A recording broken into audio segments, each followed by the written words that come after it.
So this is what some like boring comedians do. Sometimes they start doing this like, I just want you to know you're not alone. And even I struggle with even me, genius, millionaire, famous person.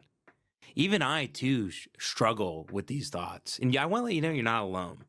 Like, have you ever told a story like, oh my God, like, give me something. Did anything happen? What's the context? What's going on? Like, come on, lead me down a trail or something. And like we also like took turns sleeping. I mean, sometimes you'd be like Oh up my all night, God, it's so you know, because you boring. were. Oh, you're so Hi. boring. Hi. You suck. You suck. You suck. You both suck. My chain. My chain. Brett Gelman, I'm coming after you. No ifs, ands, or buts about it. I want to dedicate the whole show to you today. How dare you? First of all, I did absolutely nothing to deserve this. I'm racking my brain. I'm looking back. You know, I'm thinking about my activity on Twitter and the Patreon and the podcast and Lemon Party, and I can't. I don't know what exactly I did to warrant being blocked, which that is such a violent and aggressive thing for you to do. I'm actually my feelings are hurt pretty bad, Brett. I'm a fan of yours, and I have a bunch of clips prepared here to show you, to prove to you how big of a fan I am. Ben Avery Live, guys. You know, I got kind of sad for a moment because I was like, you know, I don't have a producer here.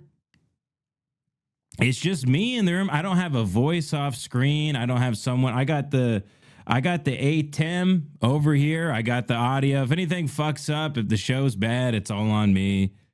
I got nobody to bounce off of. And there's something a little sad about that. But then I remembered that the Discord, the members, they're the ones that produce the show. They came through and they have delivered me tons of screen recordings of Brett's damn Instagram, which he has blocked me from. So Brett, I want you to know you can block me all you want, but you'll never be able to block all the people. Arnold Palmer alert! Arnold Palmer alert! How does Who that wants some sound, pal? Palmies? How's that sound? Are you laughing now, Brett? You're a comedian, right, Brett? Are we laughing? You don't fucking know anything. We're going to get to that. Because, again, I am such a big fan of Brett Gelman. I always have been. Maybe Brett accidentally blocked me. I'm really not sure what happened. But regardless, hold on. Let me turn this house light off. This is so unprofessional of me. I can't believe I left this house light on. The one little bulb I still have screwed into this ceiling fan. I was wondering why the lighting was a little bit off, because I'm getting it dialed in here. Now, we have submissions from people in the Discord, from members at benavery.live. I have tons of notes. I have 13 or 14 things I really want to get to, but then lo and behold, I was like, I was eating my steak because, you know, I just joined a gym yesterday and I'm eating steaks and, you know, my testosterone is plummeting every day, and I don't want to become a some sort of, you know, I don't want to drop my daughter off at school and then shoot it up, you know, at some point in my, I'd like to be the Chad. I don't want to be, what do they call it now? Being like husband jacked. I don't want to be that. I see the millennials going this route with the chin strap beard and they got a gut. And they're all about being a dad and being soy and having low T. Not me. No, sir. I am super dad. I'm going to get in shape. I'm going to get buff. I'm going to get in the sauna. I'm going to suck in and sniff old Chinese balls like I used to when I went to the sauna. I'm going to get on the Stairmaster. I'm going to get buff. I'm going to get jacked. Joey LaFleur, shout out from the Hate Watch podcast, is going to get me on a routine. I'm going to look like Ryan Gosling in Place Beyond the Pines. And still, even with that transformation, I will be Brett Gelman's number one fan and I will get him to unblock me. This is, I can't believe this. I truly can't believe it. Garrett Vapes a lot just says, Ben, you're not live on YouTube. We have a new YouTube channel, so we don't go from the Clips channel anymore. It's just type in Ben Avery Presents the show on YouTube and it'll pop up. Make sure you subscribe so you can comment over there if you want. I don't have super chats or anything turned on over there, but feel free to chat over there. The Discord is the one I'm drawing submissions from and interacting with. Good to see you, Garrett Vapes a lot. As you know, Garrett Vapes a lot. You should follow him. He does a lot of. It's crazy what he can do. He can blow out giant vape clouds. He's a very talented young man. Some would say he's wasted his life. Some would say a better use of his time would be mastering like the harmonica or the accordion or something, or like getting really good at jacks. But he got really good at vape tricks. Garrett, I'll have you know, by the way, one time I was talking to Bobby Altoff's producer, her old producer, like 3 producers ago, when she was like, blowing up and stuff. And he goes, I saw Garrett Vapes a lot follows you because I'm obsessed with this guy. So I want you to know that your stuff is out there enough that you're being talked about. We got a lot to get to today. We're doing 5 hours here. And I'm tempted. I know something. I'm tempted to do it all about Brett Gelman because, as you guys know, I can't be more clear on this. I am a huge fan of him. I've been wrongfully blocked. I've been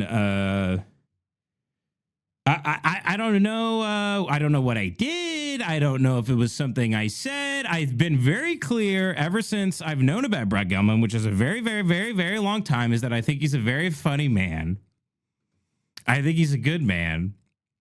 Let's get into the first thing here. And shout out to the Discord because you guys made me privy to a lot of stuff because I've been a big fan for a long time of Gelman. Been a big fan. Arnold Palmer alert. Arnold Palmer alert. Who wants some Arnie Palmies? I've been a big fan for a long time. Of course, obviously, your big moment was serving Wahlberg and Will Ferrell Arnold Palmers. You were serving them Arnold Palmers in the twilight of Will Ferrell's career before he, had to hang out with that hypoallergenic dog that cut its cock off, whatever the fuck that thing is. he's rolling around with. I mean, Will Ferrell had to dose his friend and pay him to have post-op surgery just so he could like make one more last documentary. But you caught him on the tail end, Brett, and obviously you're a genius. Will Ferrell shouldn't even be the star of that. It should be Brett. Where's Brett's vehicle? I've been saying this. I get in fights at parties. I get in fights when I talk to agents and managers. I go out to Hollywood parties. I go, oh, are you guys making a big hit? You're making the next Kevin Hart movie? I go, mister, I'm in comedy myself. And let me tell you something right now. You know what the world needs right now? It needs more Brett. It needs... That makes me better than you. Fucking. Okay, and if you're really questioning whether or not Brett is any good, I have no problem convincing you guys that he's one of the greats, quite frankly. I mean, look at this here. Because we got to full screen this. Here we go. It's not like the normal. Here we go. Well, I'm doing a fucking show for you. I'm sorry, it's not like the normal homogenized shit that you like throw down your fucking greedy ass throat, man. I'm sorry about that. Here, wait, let's make it normal for a second here. Let's make it normal for a second. What? If you don't like it, if you don't like what the fuck I do, fucking leave, man. That's the whole thing. You people don't fucking think about anything. You don't think about anything, and I do all the thinking for you, and you don't even recognize that. I do all the fucking work for you. And if you recognize that, you would come to my show and you would shut the fuck up because you don't know better than I do. Understand? You don't fucking know anything. I know something that makes me better than you. Fucking. Now, what's weird about this clip is I'm seeing this for the first time. It was one of the few clips of Brett's I didn't laugh at, actually. Usually the guys, it's a big riot. Usually I'm turning enough. I'm like purple in the face. I'm laughing so hard at Brett Gelman's routine, but maybe this was like an off night or something. I mean, he's surely he's doing a character here, right? Show for you. I'm sorry, it's not like the normal homogenized shit that you like throw down your fucking. So if you listen to the beginning here, he says, listen. Yeah? Well, I'm doing a fucking show for you. I'm sorry, it's not like the normal homogenized shit that you like throw down your. So someone said, hey man, maybe just do comedy. I think that was the comment before this. He says, I'm trying to do a show. Sorry, it's not the, what does he say? Homogenized shit that you like throw down your fucking. The homogenized shit. You know, the thing, this is UCB Franklin. I think on the outside it says comedy show. I'm pretty sure. Pretty sure that's where he is. And on the outside, it says comedy show. And you walk inside, Brett Gelman is on stage and no one's laughing. And this was pre, my friend. Bro, man, I'm sorry about that. Here, wait, let's make it normal for a second here. Let's make it normal for a second. What? If you don't like it, if you don't like what the fuck I do, fucking leave, man. By the way, they paid money for this show. They paid. This is a live Gelmania, his podcast that he had on what was that podcast network called? It was called like Earwolf or something. And the guy ended up like every woke person in LA was on this podcast network. I don't know if it's still around, but anyway, the producer and the guy who like co-founded it, he tied up a bunch of women. It was a whole thing. And then they all like distanced themselves and conveniently stopped doing their shows for a while. But Brett, of course, you know, these people are magnetized to, they're drawn to people with the darkness that's inside them. So naturally, they all got on the podcast network of, you know, some you know, it was produced by the lady from Prisoners who was keeping everybody underground.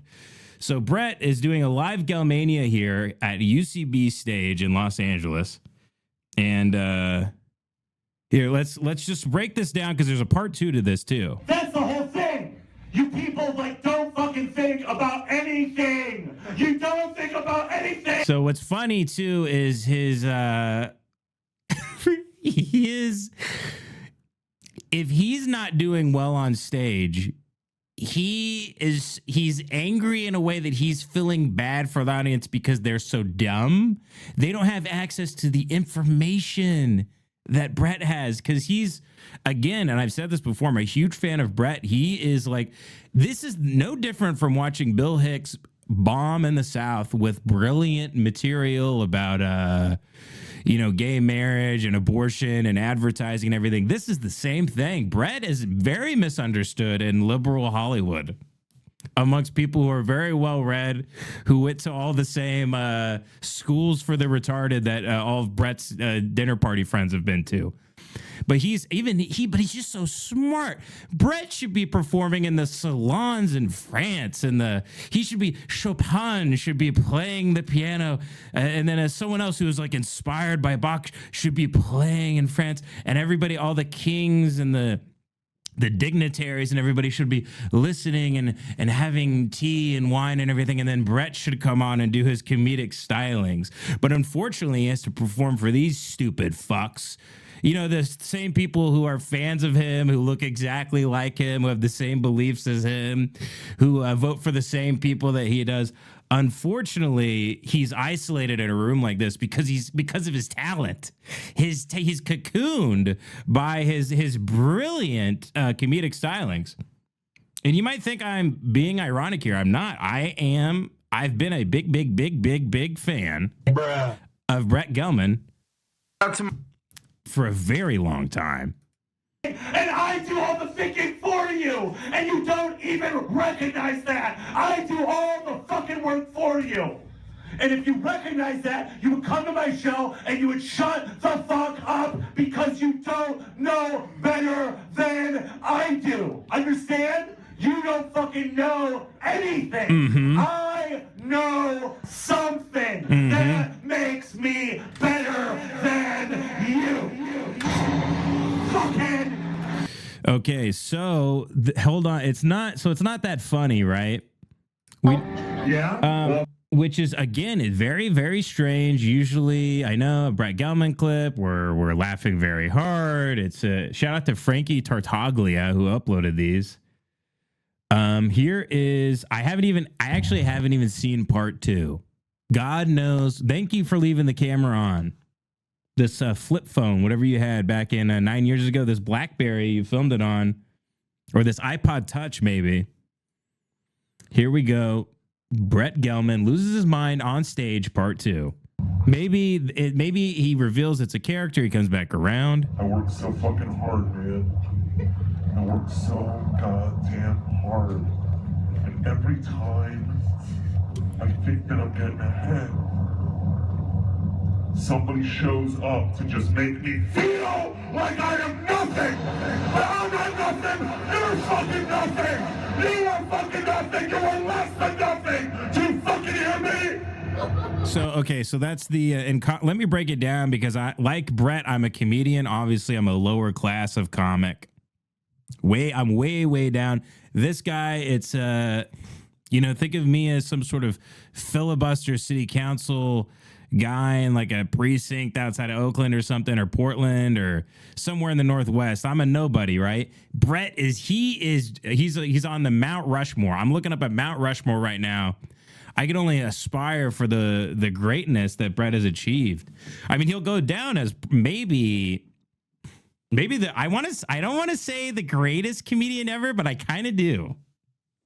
I kind of want to say he's maybe Hell's janitor. the greatest comedian to ever live. So this is the premise so far: is he's great and we're nothing, which is true. He's speaking from his heart. So let's see. That's the premise. Now I'm waiting for this amazing punchline. I don't do this anymore.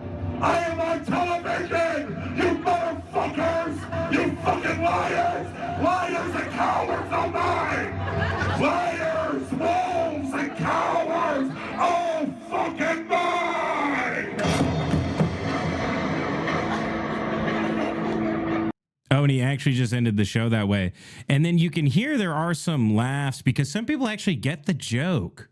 The joke being that, he's screaming, I'm on TV, I'm in show business, I'm important, which obviously we all know that. That's why we love Brett. It's not because he's a member of the tribe and he failed upward and he hung out in LA long enough time that, he gets to do his ridiculous horseshit and waste everybody's time. They're laughing actually just because it's so funny. And it's funny because it's true. That's what he should have played, by the way. He actually just should have yelled, "I'm," the entire time he was on stage. He should have yelled, "I don't need any of you. I can do whatever I want for the rest of my life to whatever quality I do so see. It doesn't matter. I'm in the club. You're not. You're a bug. You're a bug. You're a bug. You're a stupid little bug. You're a stupid little bug who came to see me." But that, obviously that's not what he's saying. I'm actually, I love Brett. Now, it's come to my attention also, this clip, which this is another misunderstanding. A lesser comedian by the name of Eric Andre. Eric Andre is on stage here. I think it's like a live You Made It Weird or something. And then Eric has the nerve to interrupt Brett Gelman's story. Listen to this. And the artist thing was like my future as an artist. And again, for full context here, Brett Gelman maybe the greatest comedian to ever live. And then, Eric Andre, what has he done? What does he know? Who's even a fan of this guy? Everybody, Eric Andre, you should know, if you're doing a live podcast with Brett, all eyes are on Brett. All eyes are looking at Brett. We all want to see Brett. We all want to look at Brett Gelman. We don't even see you there. We don't even see you there, Eric. Did you know that? No one cares that you're on stage. You have no fans in comparison to Brett Gelman. Yes, Eric. If Eric is compared to infinity, any number next to infinity is nothing. You're standing next to Brett Gelman. You should know that. Someone needs to call Eric Andre and scold him once a week for having interrupted Brett Gelman here. Listen to this. This is, who knows what sort of, I'm sure Brett was leading us into a story here where we'd be laughing so hard we'd be throwing up blood on our shoes. Interesting. And the artist thing was like my future as an artist. And the Batman thing was like my individuality or my creativity or something. I don't know why that wasn't in the artist thing. And then or my weirdness, or which I held dear, I guess. And then and then it would always get messed up when the desk would get cleaned, and I'd like flip out. Yeah, no. Eric Andre has a question. So Morgan Freeman, he went to a Thanksgiving, and his son was like, Dad, I'm getting remarried. Mm-hmm. She has a daughter, blah, blah, blah. They're all at Thanksgiving. And then what was the transition like? Hey, you want to get coffee sometime? Or how do you begin to date and fuck your stepdaughter? Mm-hmm. What's step one? So he goes blue, which Brett never does. Brett doesn't go blue. You don't go blue. What is the need? What is the need? What is the need to fuck a stepdaughter? You need to get laughs right now while we're talking about this. Oh no. It's gonna get fucking You're uncomfortable. real. You're uncomfortable with silence. Is that the new You're thing? uncomfortable with Is silence. that the new thing? Is this You're the new trend? uncomfortable with silence. Is that the new trend? I wanted to be a forest ranger time traveler. Why do a non sequitur while I'm talking about something about Morgan Freeman fucking his stepdaughter? Why? Why do that? That did happen earlier. It Why interrupt a genius? Brett's right. When Brett's right, he's right. was weird. Callback. It was It was a callback. I heard it. Okay, I you heard did? it was Okay. a I mean, callback. how do you get there? Here's my interpretation. I feel like it upset you. My interpretation is Eric knows we're near the end of the show and he wanted to get a laugh to bring us out. Right. But I've never been scolded for trying to make a comedy show funny by another person who does comedy for a living. What the fuck is going on? Yeah. What See, the fuck is But happening? Eric only thinks he does comedy. Brett is the only comedian on stage, and he's really the only thinking person in the room. Really, there's only one brain, one tongue, and it's Brett. Why am I grounded? Well, you're sitting in Jim Gaffigan's chair, first of all. I don't know For what the fuck closer your Jim problem Gaffigan is. comes out, I put my fucking tooth on the edge of the stage and he curbs me. That's the new comedy.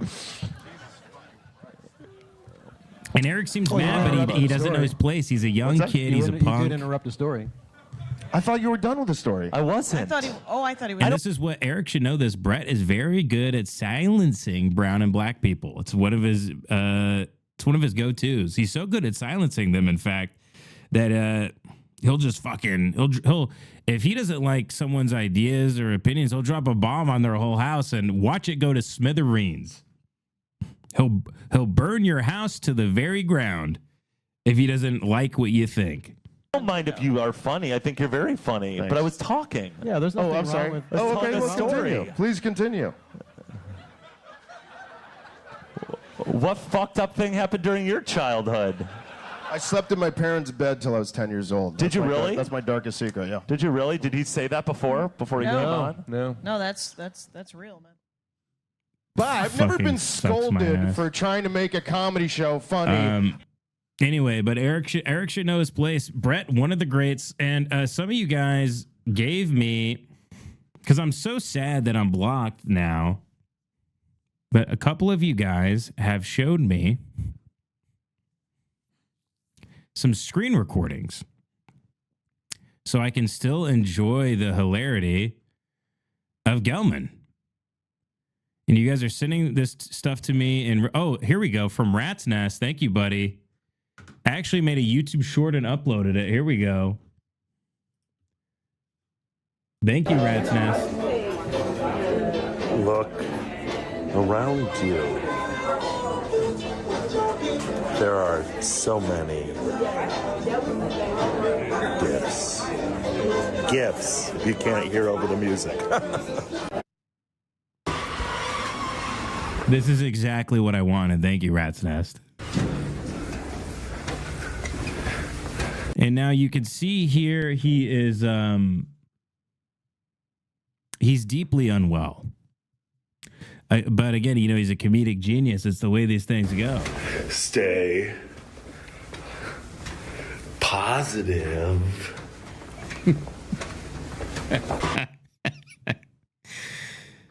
One of the most important. This is his. So if you don't keep up with Brett very well, he went back in time to Victorian England, and he married a woman who was about to be executed at the stake for witchcraft and sorcery. He saved her. He took her back to present day Los Angeles, the year 2024, and he put a ring on it. Things in life. It's great. He found her. I'm kidding. He found her. She was a mannequin at Spirit Halloween. She was one of those.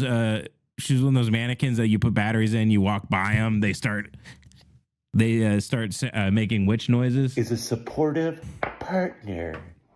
I'm unstoppable. Stop. Thank you, Internet.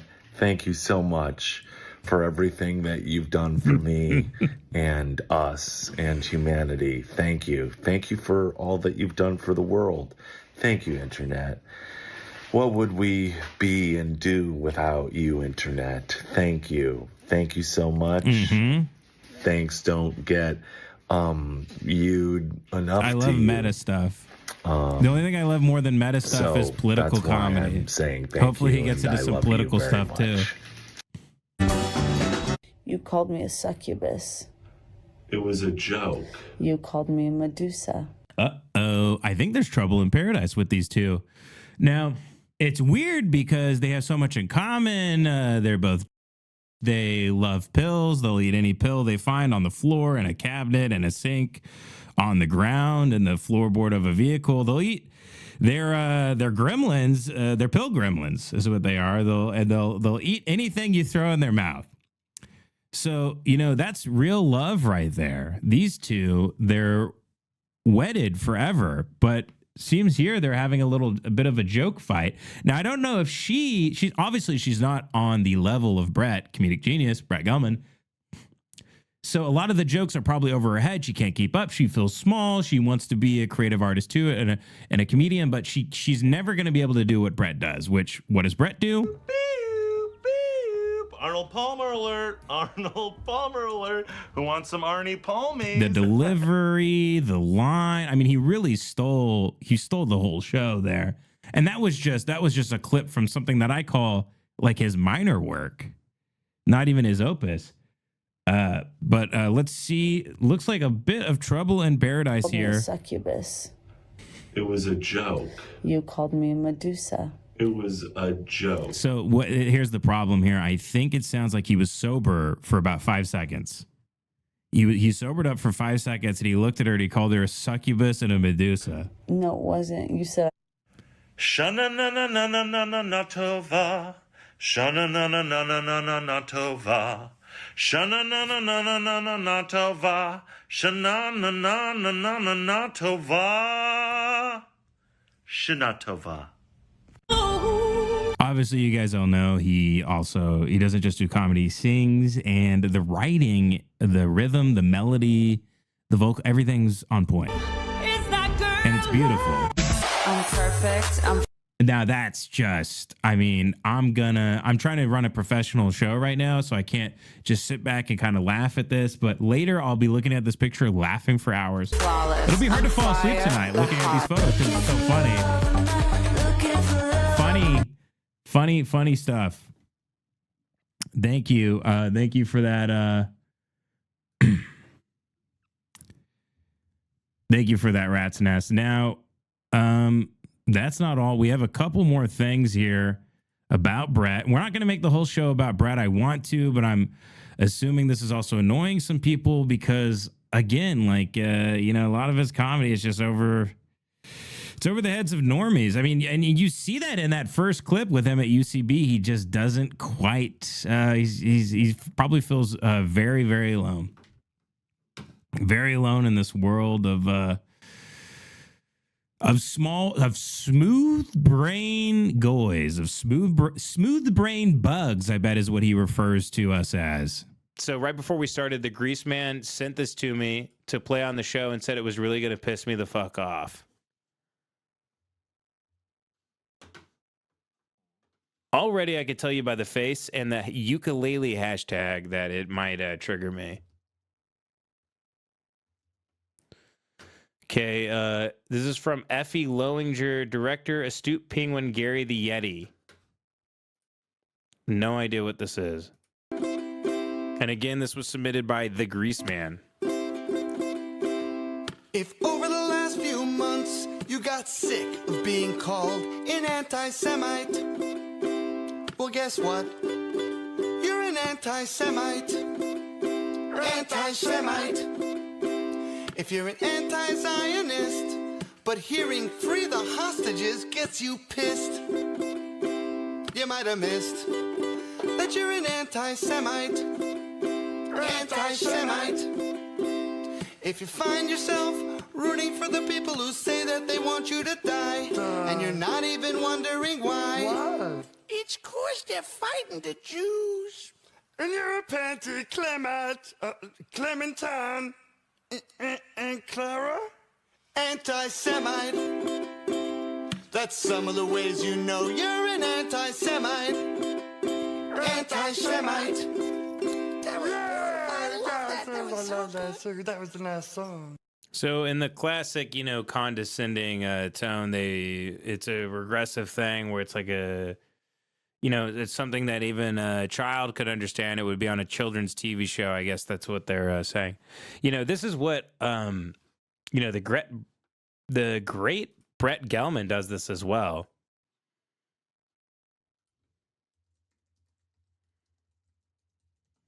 Might as well go out with a bang here.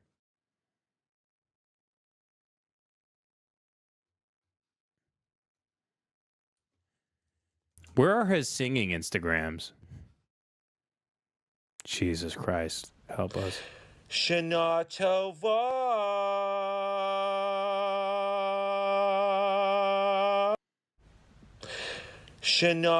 Yeah, he's a pillhead. He's a drug addict. He's a drug addict who has a career because he hung out long enough, and he probably I don't know, he probably sold his soul to the devil or something. Who knows? I don't really give a shit. He's a disgusting Zionism means Jews definitely welcome. Because everywhere else, it's not such a sure thing. It doesn't mean no other people welcome. It just means we're definitely... Everywhere else? What is he talking about? How many movie sets and trailers and, fucking red carpets in Ibiza do you have to attend before you admit that you are welcome places? Here's how welcome you are, by the way. You have an ethno-state. How does that sound? You get an ethno-state, Brett. You're welcome there. In fact, if you're Jewish, they fly you there for free, and you get to... They take you to you see all the tunnels. You get free money. It's a birthright. You fly to Israel. You get to be in 9 TV shows, and you get 40 movies. And then you come back to America, and you talk about how you're not welcome anywhere. Welcome, always welcome here. Okay. So you. Hey, Brett, here's somewhere you're welcome. My house. I'll DM you the address, buddy. How's that sound? You're welcome here anytime. I'll be waiting on the porch. Swing by sometime. I'll make you a cup of coffee.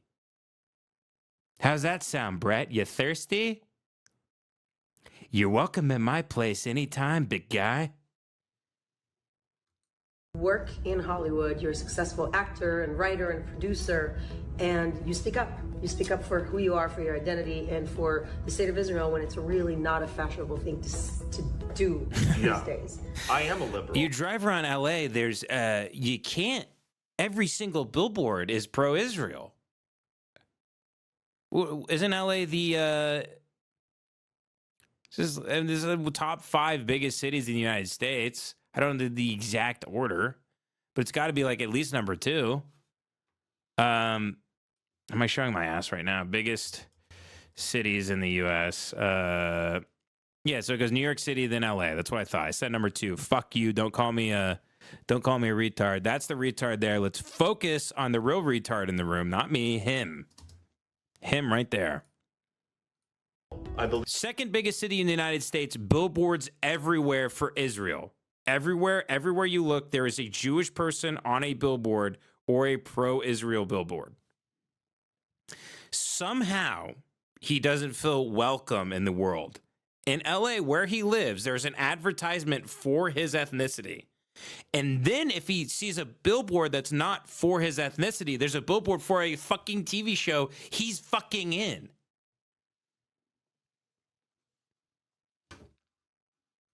Believe in liberal values. I've spoken out for the Muslim. Liberal values. The only thing you're liberal with, Brett, are your prescriptions. You fucking drug addict.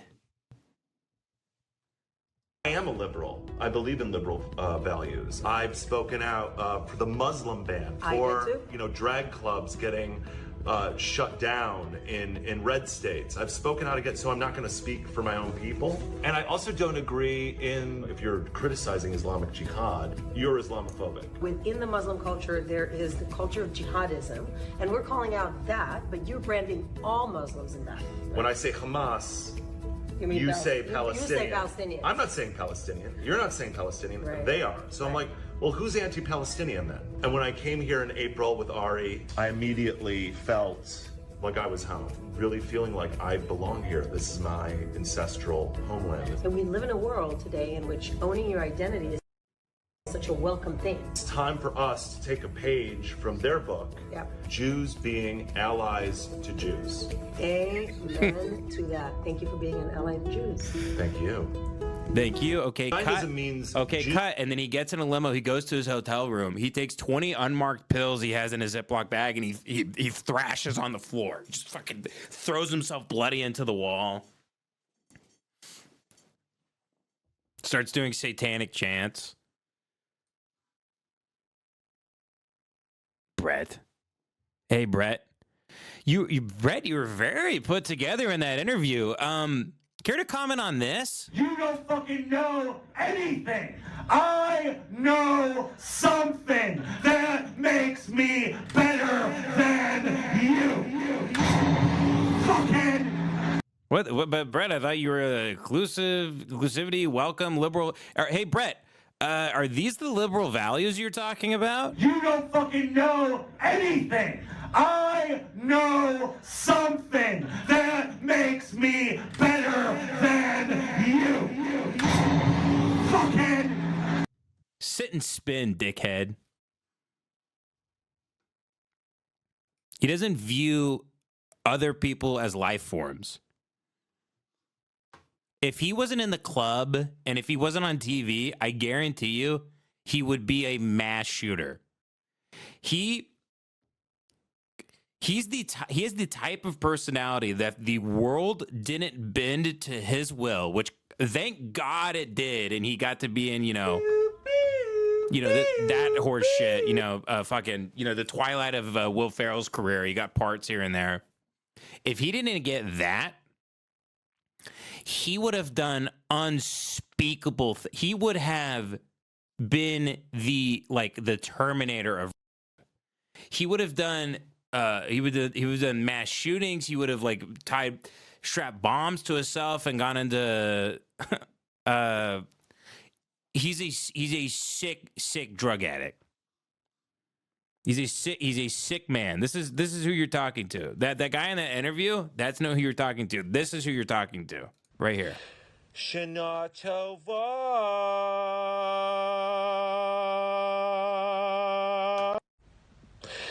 Shana Tova.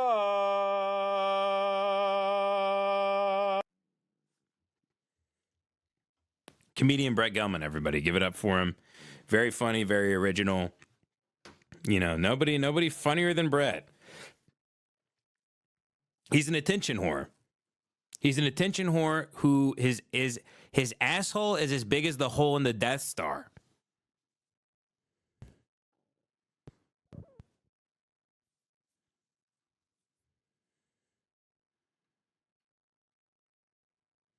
You know, he did have a black wife when BLM was big, and then, you know, we've said this on the show before, but he traded her in like she was a lease on a car for a Jewish wife once the Jews started getting oppressed again. Because, you know, the culture went from caring about blacks to caring about Jews, and it'll go back to blacks, and, you know, it's all a big fucking fun culture war game for these retards. Like anybody gives a fuck.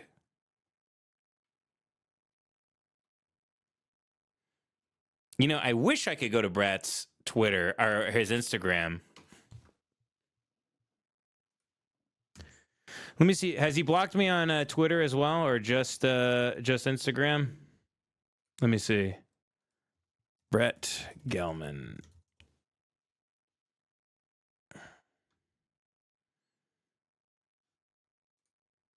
No, I don't see him. I think he might have deactivated his Twitter, but I mean, this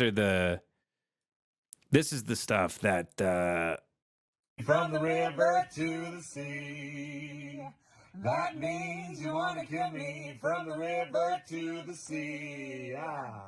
That means you want to kill me. From the river to the sea.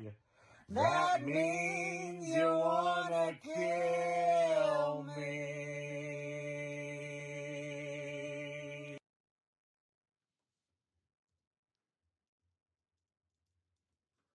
people wanting to kill you has nothing to do with your ethnicity when you look like this. Sit and spin. I'm on I'm over 5 hours doing the show right now. I'm exhausted, and you get this, the hatred for this guy is giving me a second wind. I feel all my muscles starting to cramp up. I feel dehydrated, but the show must go on. Wolfman says he wants me to watch a court video. Share the video again. I don't know what you're talking about. He says he shared it earlier in the chat. I don't have anything. I don't know. I don't know what you're talking about right now. Send it over. Send it over. Send it, Wolfman Jeff.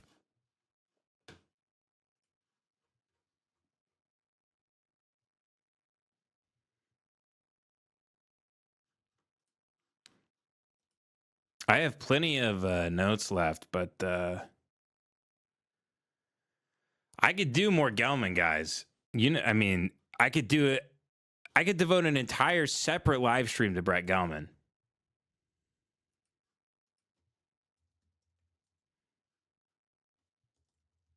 I'm looking to see if he did block me. I think he did deactivate his Twitter. If you search Brett Gelman on the top result, that's so good.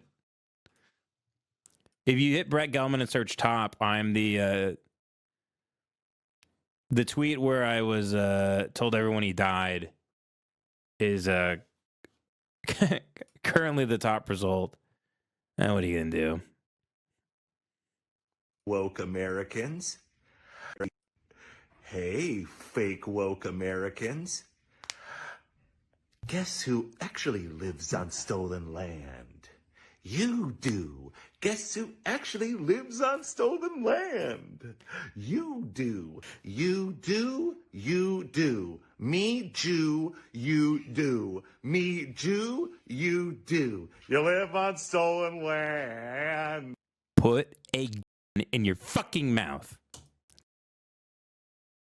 Enough. Gone. Enough of you. It's time for you to put a in your mouth and blow the back of your head off.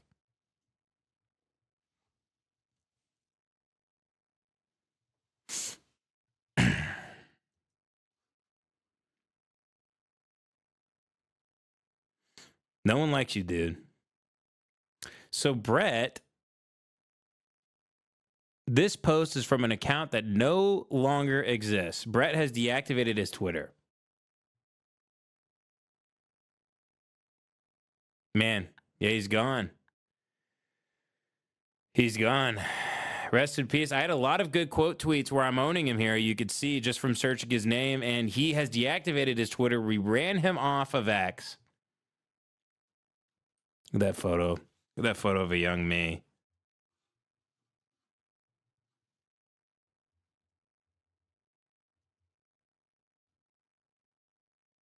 Those were bad days.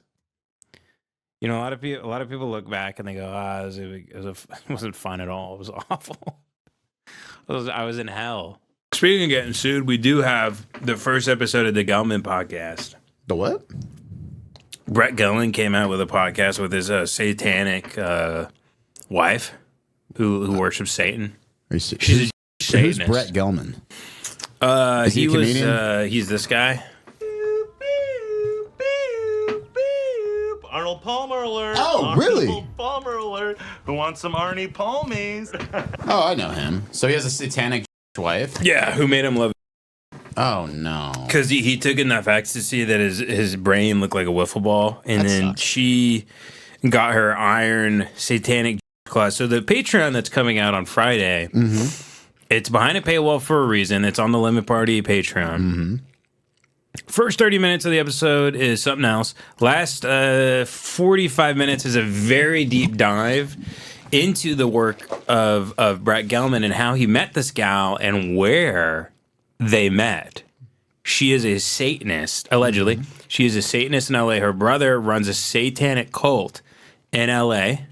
And What's Brett her was name? going to satanic orgies and shit, and this is where he met this lady and put a ring on it. And he goes, yeah, Ari, she showed me, taught me all about how, like, people needs our help and all this stuff. And he left his black wife for her.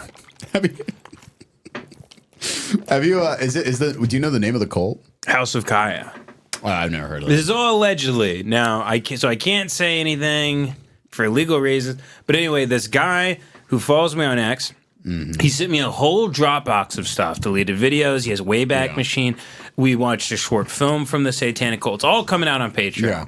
We're not really going to talk about that stuff today. That is for patreon.com/Limit Party. Some of the best work, ongoing work. So this show's a bit of a different show. We eat McDonald's. We talk about Stephen Paddock. We generally just sort of like pontificate about great big fat people that once were alive and are still living. It's a very different show. But if you want to know everything about Gelman and Ari and the podcast that they launched called Neurotica, there's only one episode. Can you right show me now. a picture of what she looks like?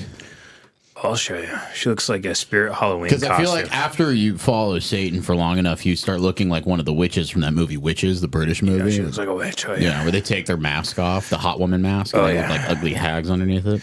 Yes, sir. Here we go. Let's see. Neurotica podcast. Of course they launched a podcast, by the way. Why wouldn't they? Oh. So for anybody that doesn't know, because I might clip this actually. Hi, I'm Brett Gelman. And I'm Ari Diane. We have a question for you. Do you like podcasts? Because if you do, You're not going to like ours. you're going to love it. Why? Because it's Neurotica. Neurotica, what's that? It's the name of our podcast. It's about love. It's about life on Earth.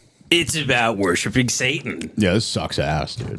It's about being in a satanic cult in LA. Look how he dresses. And other stuff. It's about drinking baby's blood out of a bathtub. And boy, oh boy, are you going to potentially relate to it. It's about worshiping Moloch. We have a big brass bowl we put people inside of, and they start screaming, and it makes a noise. That's great. It's about doing so much ecstasy, you astral project, and you get ass fucked by Moloch. It's about doing anal with Lucifer. Neurotica, the podcast. Do not be afraid. You're gonna love it. So make sure to follow Neurotica on Apple Podcasts. Or wherever you listen to your podcasts. And also make sure to follow us on YouTube. Or wherever you watch that. And we look forward to you potentially feeling like we're not just your beloved podcast hosts. But your family. Speaking of family, won't you please support our show? So we can fill. We're not at a minute here. This feels like it's been going on for 5 minutes. In this. Because they're trying to hypnotize you. Yes. You see how they're doing it? It's all satanic tricks. It's Hebrew tricks. They're recording in this pool, empty pool. Yeah, they had to empty it. They had to empty all the baby's blood out of the pool. It was literally, it just looked like a moat, just full of dead babies floating around. No, they were going to start the podcast 6 months ago, but they had to drink all the blood first. So they could. Brett, the blood's going bad. You got to get back there. By the way, she doesn't sound. They don't sound like. By the way, Brett was barely aware he was a until 3 years ago. What are you talking about? She's. It's a totally different thing. She's like in the or something. She was in a sex cult. Brett was honeypotted. It's really. I know even guys like Brett who aren't that big still. You know, they need everybody to go to bat for them that there is. And has a ton of money because we give it to them. They hire people like Ari, who was in a sex cult that her brother was running that is satanic. Oh, it was her brother in Los Angeles, and she entrapped Brett, and now Brett's under a trance, and he's like, "Yeah, I had no idea about it until Ari kind of opened my eyes about the whole thing." It's called House of Kai. Kaya. House. How you spell it? Kaya. Ka. Now, all the stuff we go into on the Patreon, the Limit Party Patreon. Friday is all about that, but we haven't been able to review the podcast yet. Oh, what the hell is this? Isn't that a weird website? It's all creepy. satanic. They have satanic short films, the whole thing. John just pulled up the all-seeing eye. It's weird as shit. This is all allegedly. You cannot sue me, Mr. Gelman, or Ari, or whatever. You can't do anything. You can't do anything to me, okay? Okay, babe? Okay, so now let's go to the first episode, which is at a whopping 97 views. Wow. Brett has got to be happy that there are 3 or 4 suits that put him in trailers with children. Because that's what he really loves. He loves being on set with a bunch of kids that think they're talking to aliens. That's the show. Brett probably takes a few of them back in his trailer and he gives them swirlies. You know what I mean? He has like a dialysis machine back there, and he's just sucking them with fluids for later. Nah, come back. We'll watch. He's like, what you like? He's like, you like Blue's Clues? He's talking like really a 7-year-old in Stranger Things. He's probably every single cast member of Stranger. He's gonna leave the show after they become too old because the kids are almost like 18 now or something. Yeah, God, dude. Here we go. Here's their podcast, episode 101. Are you mad at me?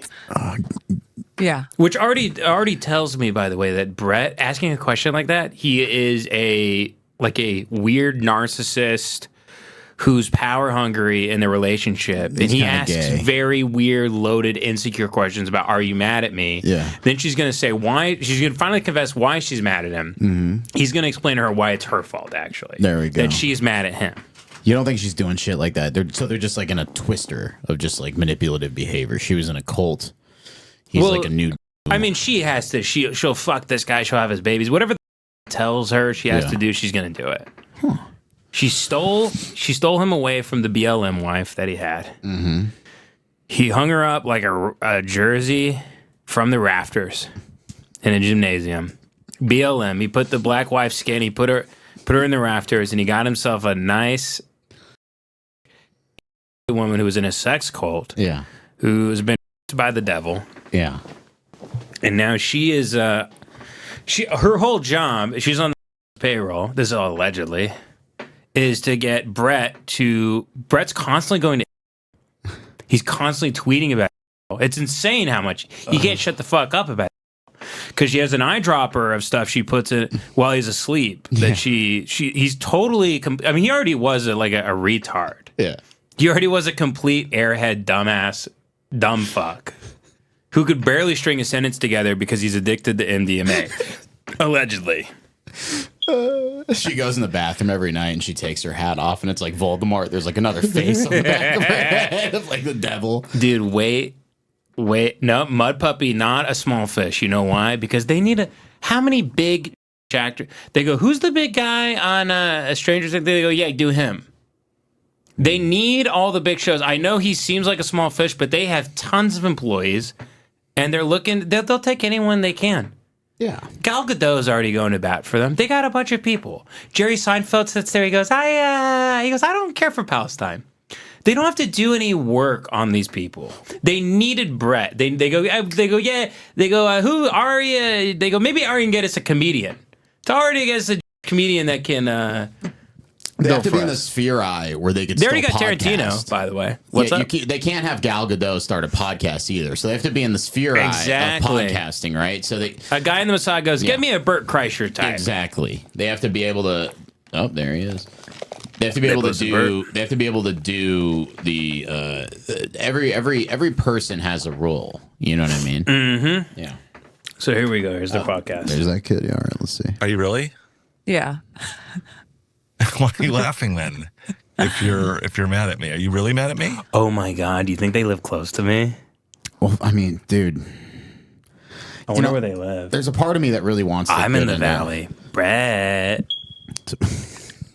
Oh, Brett. You don't fucking know anything. I know something that makes me better than you. Fucking. I have recordings of all his meltdowns on stages. Oh, that's him? Yeah, he has a huge ego problem. So if anyone's talking, he's like, shut the fuck What up. was the He'll be like, I'm a fuck. There's recordings of him being like, I'm a fucking genius. That's crazy. I'm a genius. I'm like Andy Kaufman. You will listen to what the fuck I have to say.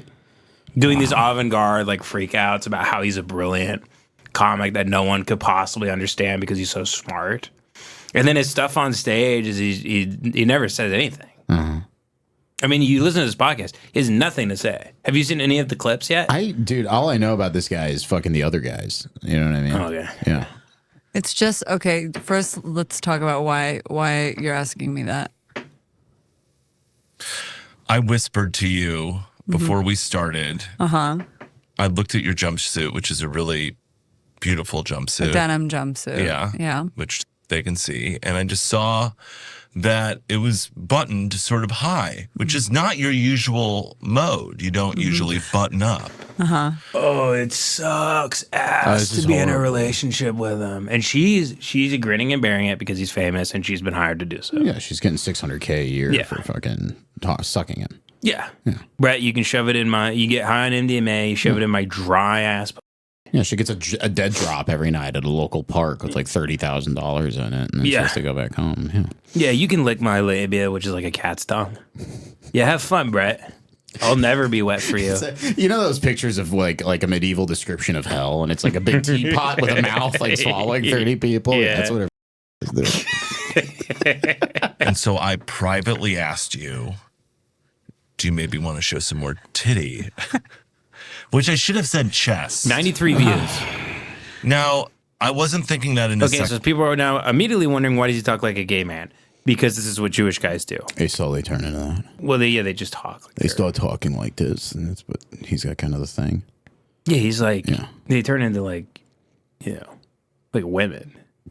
They're like completely divorced from any idea of masculinity. Yeah. I mean, what's the Jewish ideal for masculinity? I'm like, what is it? They don't have anything. Liev Schreiber. That's it. That's the best they got. Their hero is like, it's like small little guys hunched over in suits with typewriters and stuff, like a Mel Brooks or whatever. They don't have there's no Captain Israel the way we have Captain America. You know what I mean? Zohan. There's no Israeli John Wayne riding around killing kids in the West, blowing kids' heads off from horseback. You all saw him. The kid had a pager. Like, there's no Clint Eastwood. There's no. They're like pussies. Oh wow. They're pussies. They don't need to dominate with force. And why? Well, I think women just like being with them because of that. They're safe.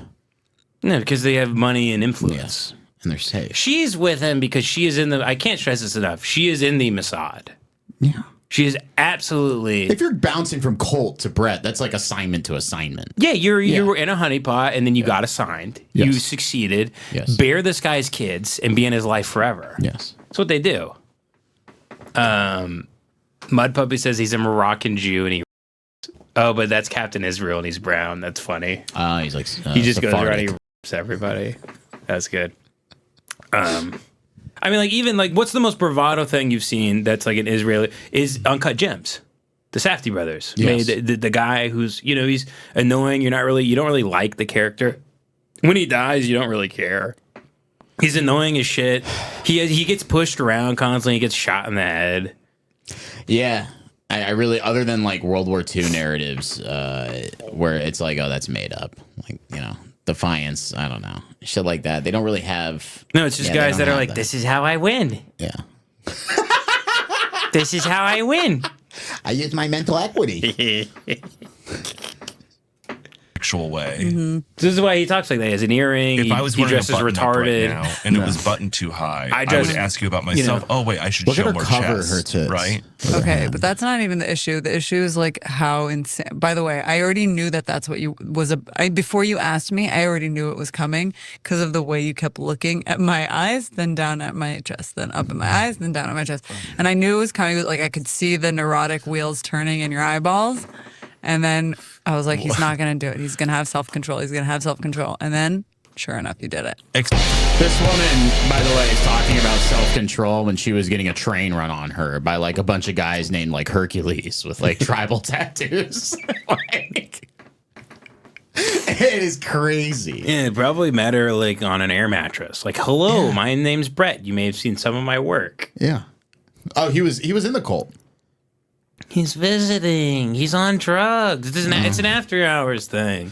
He's on pills. He's on pills. He's gonna be up till 6, 7 in the morning. He's gonna have sex with the Spirit of Halloween lady. That's how they fell in love. The second I saw you on that bed, on that rusted mattress on the ground. All those men were drawing those pentagrams over your nipples. Explain to the audience what the neurotic look in my eyeballs is. And I hate this. This is no excuse for a personality. Is not having the discipline to censor yourself. I'm neurotic. I couldn't help myself. I had to ask because I'm insecure. Get a grip on life. This is not an excuse for a personality. Get an actual personality other than I don't know. Maybe it's do you like me?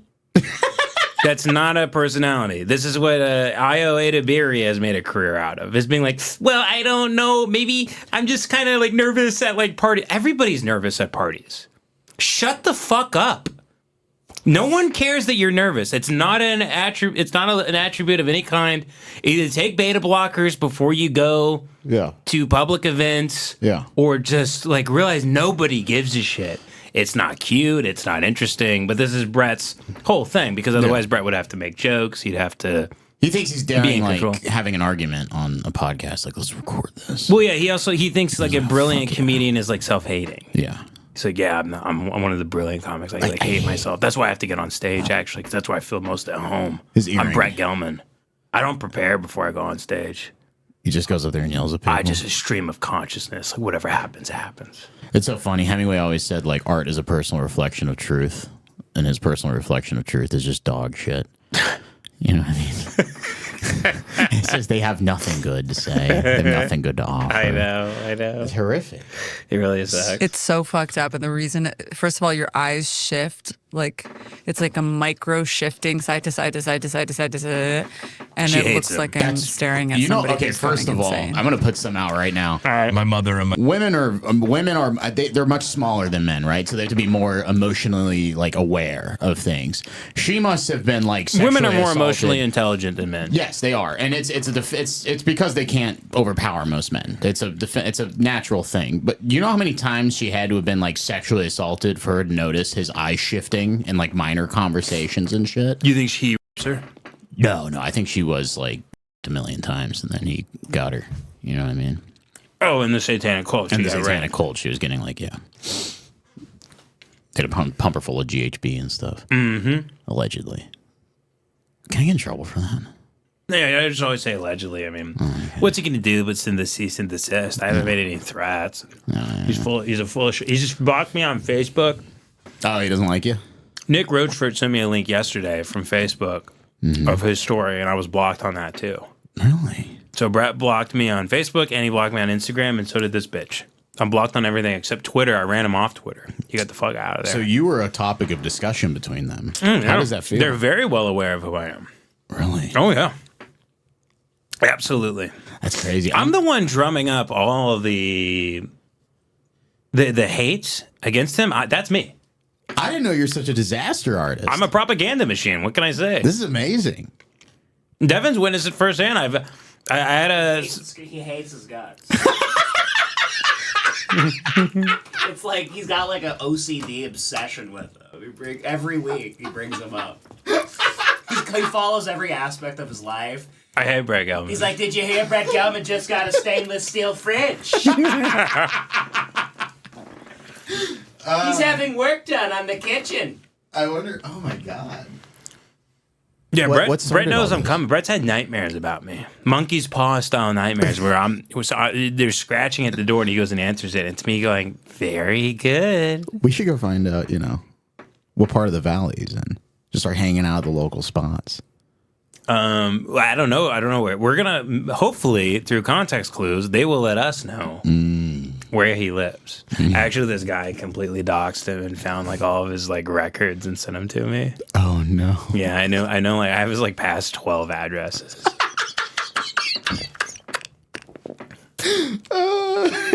Did I do that? You're waging spiritual warfare against Brett Gelman. I have a Dropbox with stuff that would make him hire like a bodyguard. You have like a dead man switch just in case. What if I did? What if it went that far? You have a dead man switch, just Brett Gelman stuff. If anything, I'm not suicidal. I swear to God, nothing. I want nothing more than to live, but they're trying to get me. Okay? So, I hate this set. They've clocked me at 2,000 plus calories so far. What have I done? I'm not done with this McFlurry though. Oh God, dude. Food fucking everywhere. Dude, I wish we could say like some of the minor slurs on here. Oh, because of YouTube? Yeah, we can't though. Like the minor ones, no one cares about anymore. Like the old timey Americana.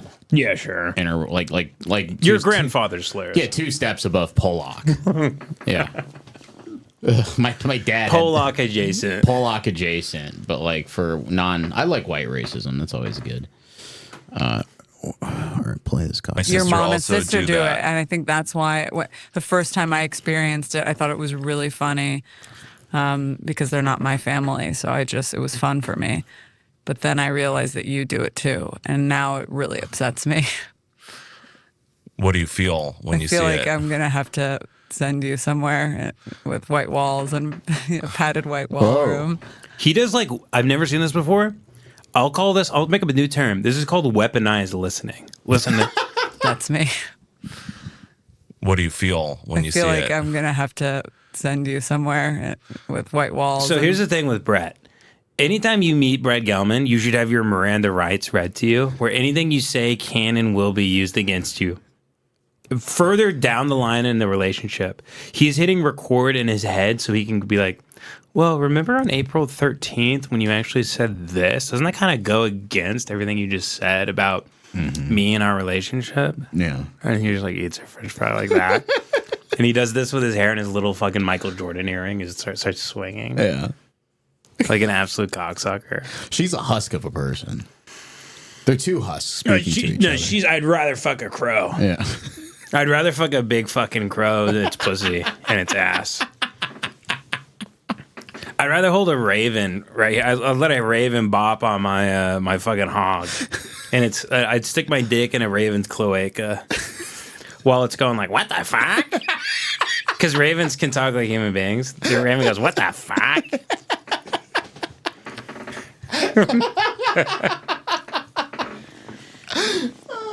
Then this, I mean, look at this bird. Yeah, it's she looks like fuck, what was that fucking like proto-Nazi society where all the women grew their hair out really long? You know what I'm talking about? Nuh-uh. The Thule. The Society of Thule. She looks like one of those women. Kind of like a turn of the century mystic where they have that wavy crazy hair and those kind of weird like Baroque faces. Mhm. She's unsettling. You know, she thinks she's a music video like star. She thinks she's like a musician. Oh, really? Yeah. That's great. Which everybody has their hobbies, sure. Yeah. I mean, I'm trying to write. Yeah. But like, you don't see me being like, I should be Lady Gaga. That's insane.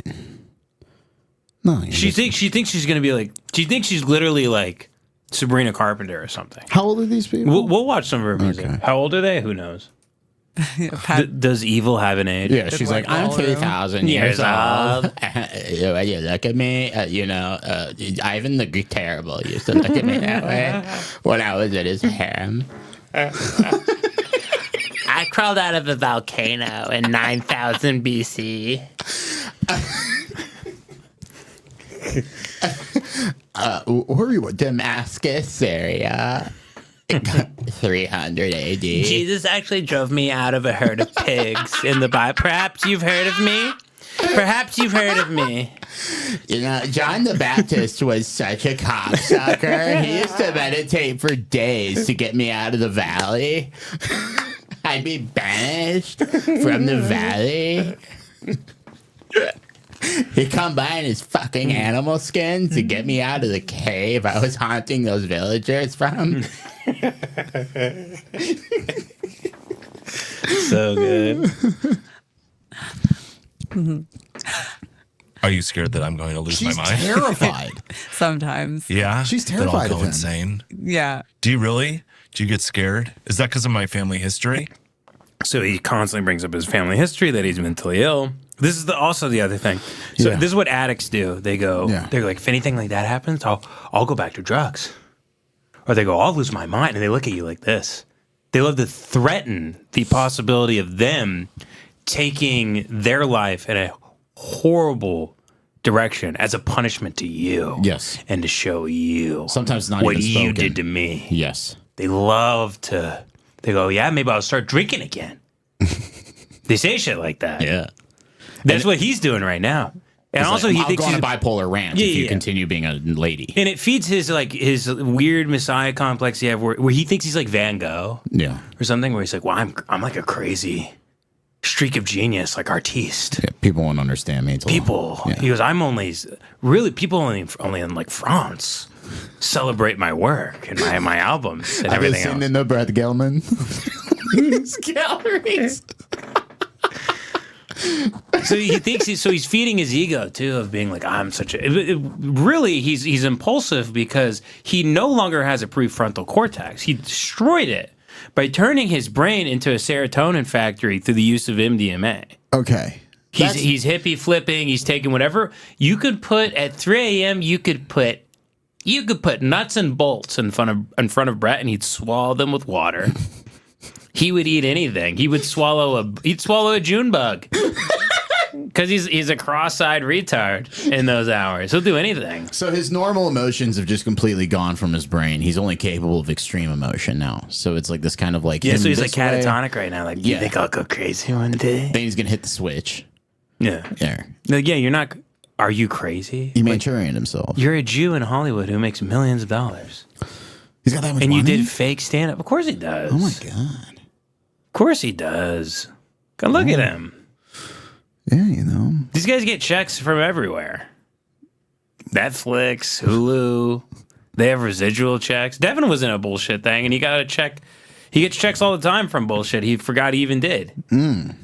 So imagine if you're actually in stuff. Yeah. Does he get checks, Devin? Yeah, they're like sometimes they're like $80.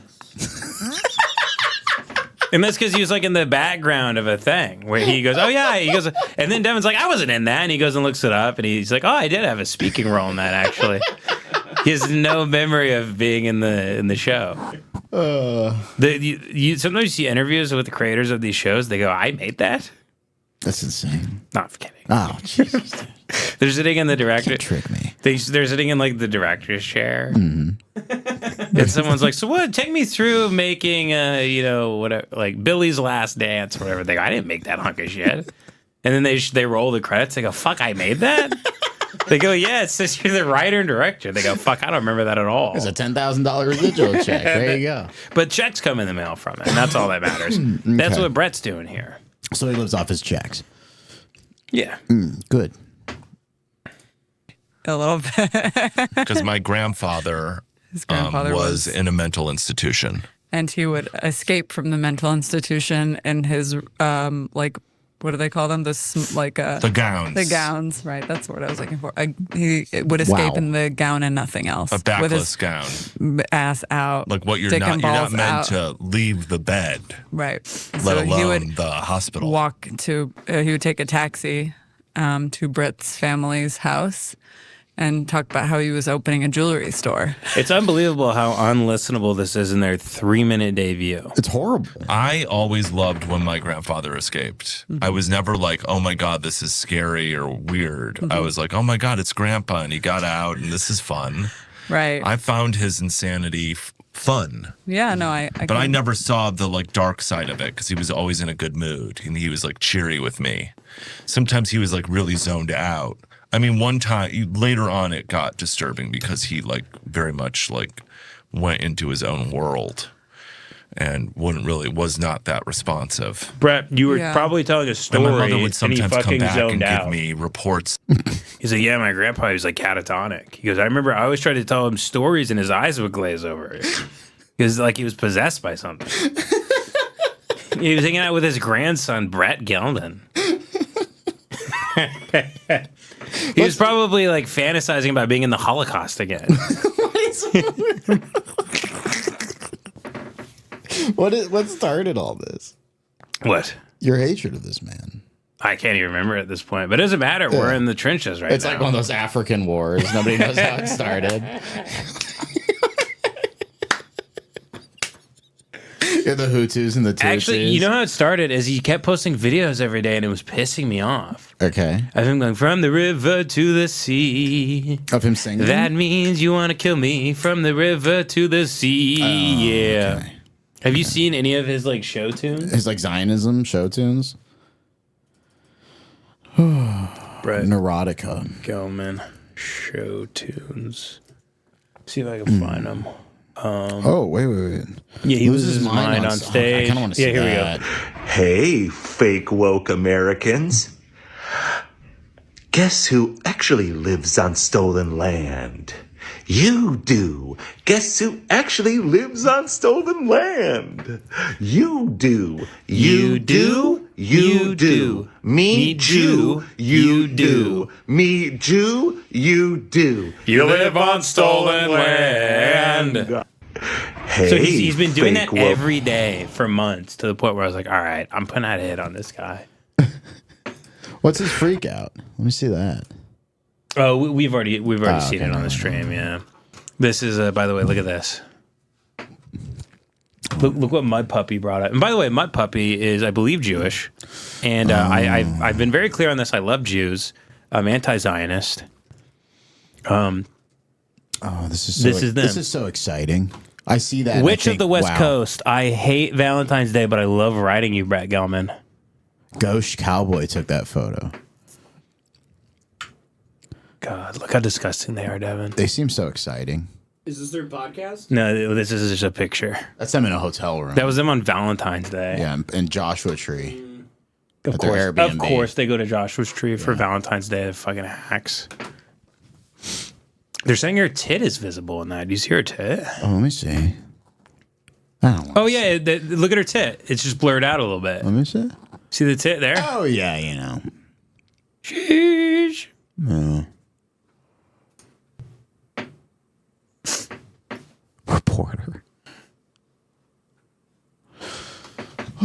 Let's see. Where does this go? It's got to go somewhere. Yeah. Do you think I'm crazy? No, I like Do you this. think I'll lose my mind? No, I'm Brett. Do you think I'm a crazy artist because I have an earring? Well, and I paint my fingernails black because I just got the memo that guys do that. 7 years after the fact. He's in 2008 right now. He's a retard. He's literally like, I feel bad for him, actually. I need to lay off him at some point because I'm like, damn, it feels like I'm throwing rocks at a mentally disabled kid at lunch. No. Don't. Listen, I know Joey doesn't appreciate this because, he's a Zionist and everything. Joey's a fake Zionist. I said he's a Zionist because Steven Seagal is a Zionist. And he's like Joey's hero. Is he legit? Or does he just say that as a joke? Devin, what do you think? He says he's a Zionist. I know you're not a Zionist on Hate Watch. Not real, but yeah, he definitely. I think it's just remnants of South Dakota leaving Joey's body, saying you're a Zionist. It's like the last hurrah. Where we go one, we go all, brother. I'm not an anti-Zion. I don't really. Actually, yeah, I am. Yeah, I don't like them. The Zionists. Yeah, you. Of course you aren't. But I thought you had. I don't like Palestinians either. That's not the point. That's not the point. How do I? Just because you don't like someone doesn't mean you think they should be genocided. Exactly. Yeah, no, I mean, it's a pretty clear. This is the thing about the binary. Like, you have to choose, like, this or that. Like, people go, well, I'm not a Zionist, but also, I don't know. They go, I don't really like Palestinians either. It's like they're doing a genocide on a group of people, and they said they will wipe them out until there's none left. Yeah. I mean, like, honestly, what in terms of choosing a side? If you really want to think about it, Trump's saving Palestinian lives if he moves them all to fucking Egypt or some shit. I hope he moves them to Florida. Mar-a-Lago. Put them on a reservation. We need a Palestinian reservation where they get casinos and they can make shawarma or whatever. They can play dice on. We can give them stoops. Maybe a government program to give Palestinian stoops. Halal carts. Yeah, where they can drink 40s on them. So much Israeli propaganda, by the way. What do you mean? So I mean, just constantly being broadcast or what? No, just like you don't get this. You don't hear any of the anti-war stuff coming out of Israel because all those people are stomped out. No, you don't hear any. So you go, in your head, you go, every Israeli's for the war. No, they're not. No, there's a lot of that don't want it. But we give them a ton of money. Yeah, it's gonna be like a pop-up on the internet, but it's just gonna be like a picture of you doing some ungodly thing.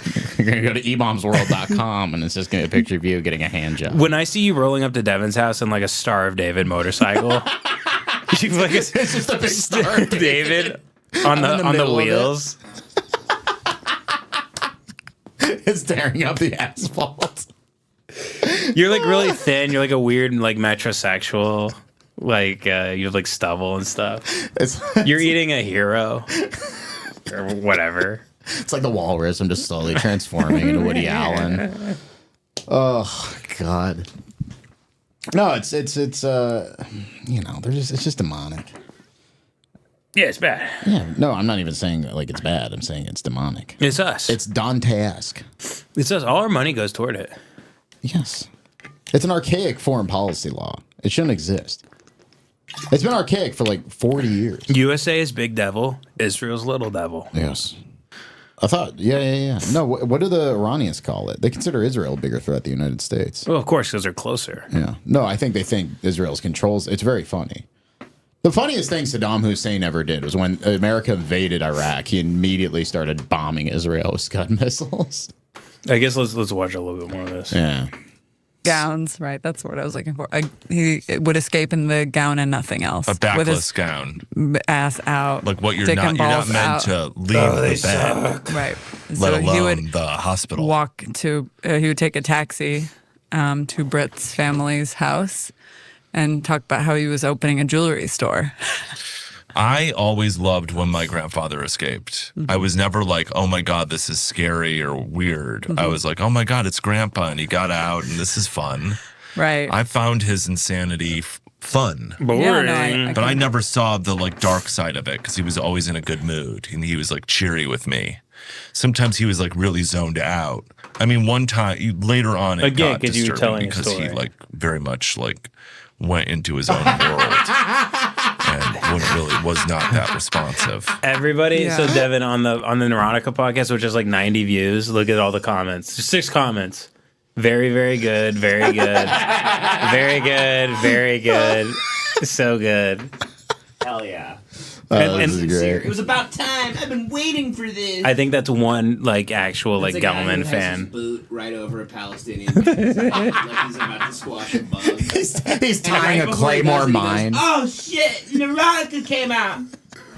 He's tying a Claymore mine around an 80-year-old Palestinian woman's neck. So good. And my mother would sometimes come back and give me reports of like when she was there alone with him, like some horrible things he would be doing. Like what? Just scream.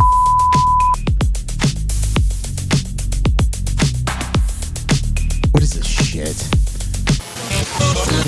They're chopping me up is a real. So this is the thing. They edit out things. They go, oh, it's a little too private of a family thing. So it's like a joke. It's like, so what's the gay. point of pot? You just told people you bought a swastika shirt. Yeah. I've told people I thought babies came out of an egg of crap when I was like 16. Like on Orc? Yeah, well, I thought babies. So I didn't. No one told me, gave me the sex talk, and all my friends were super conservative Christians. Yeah. And the family computer, I couldn't Google anything because my mom was working on it all day. It was also in the living room in front of everybody. So I really had no access to the internet in terms of like, I want to look something up. Yeah. This is when I was like 15, 16. Now, I thought you've like pee out of your balls kind of into a woman's ass to get her pregnant. Wow. Like you pee, but you kind of focus on the piss coming from your balls instead. Oh, so you like mentally make a switch. Yeah. That's cool. Like, I also thought, like a woman's vagina was a very tiny hole below her belly button that piss kind of shot out of. The way, like, you know how a fish can shoot water out of an aquarium? Yeah. And the other thing is I thought babies came out of the ass, like in a kind of a big egg of crap, I guess. Yeah. Like they hatched out of a shit egg.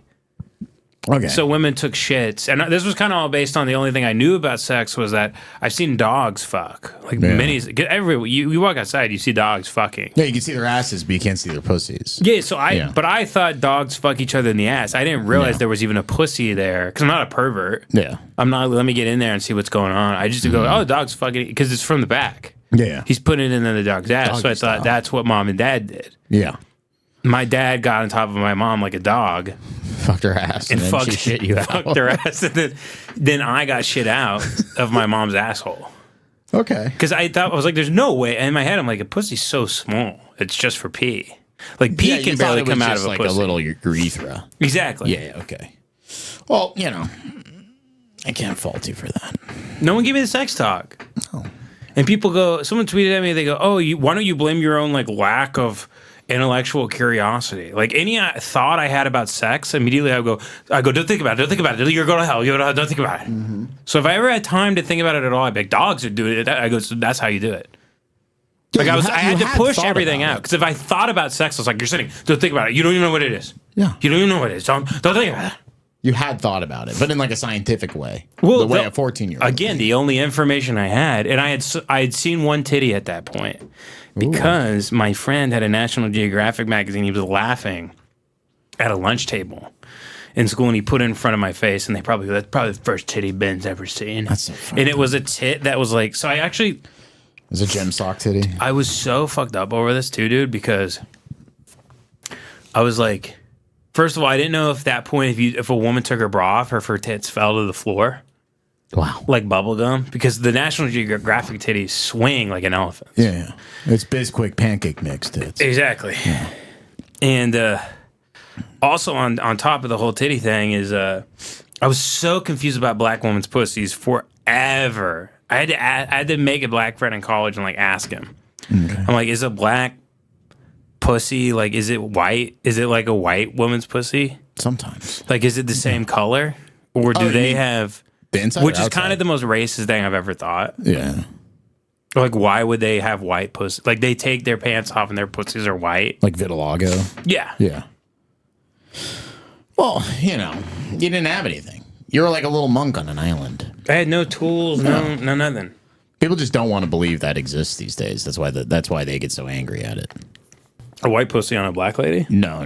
The fact that there are children out there who don't have access to the information they have access to.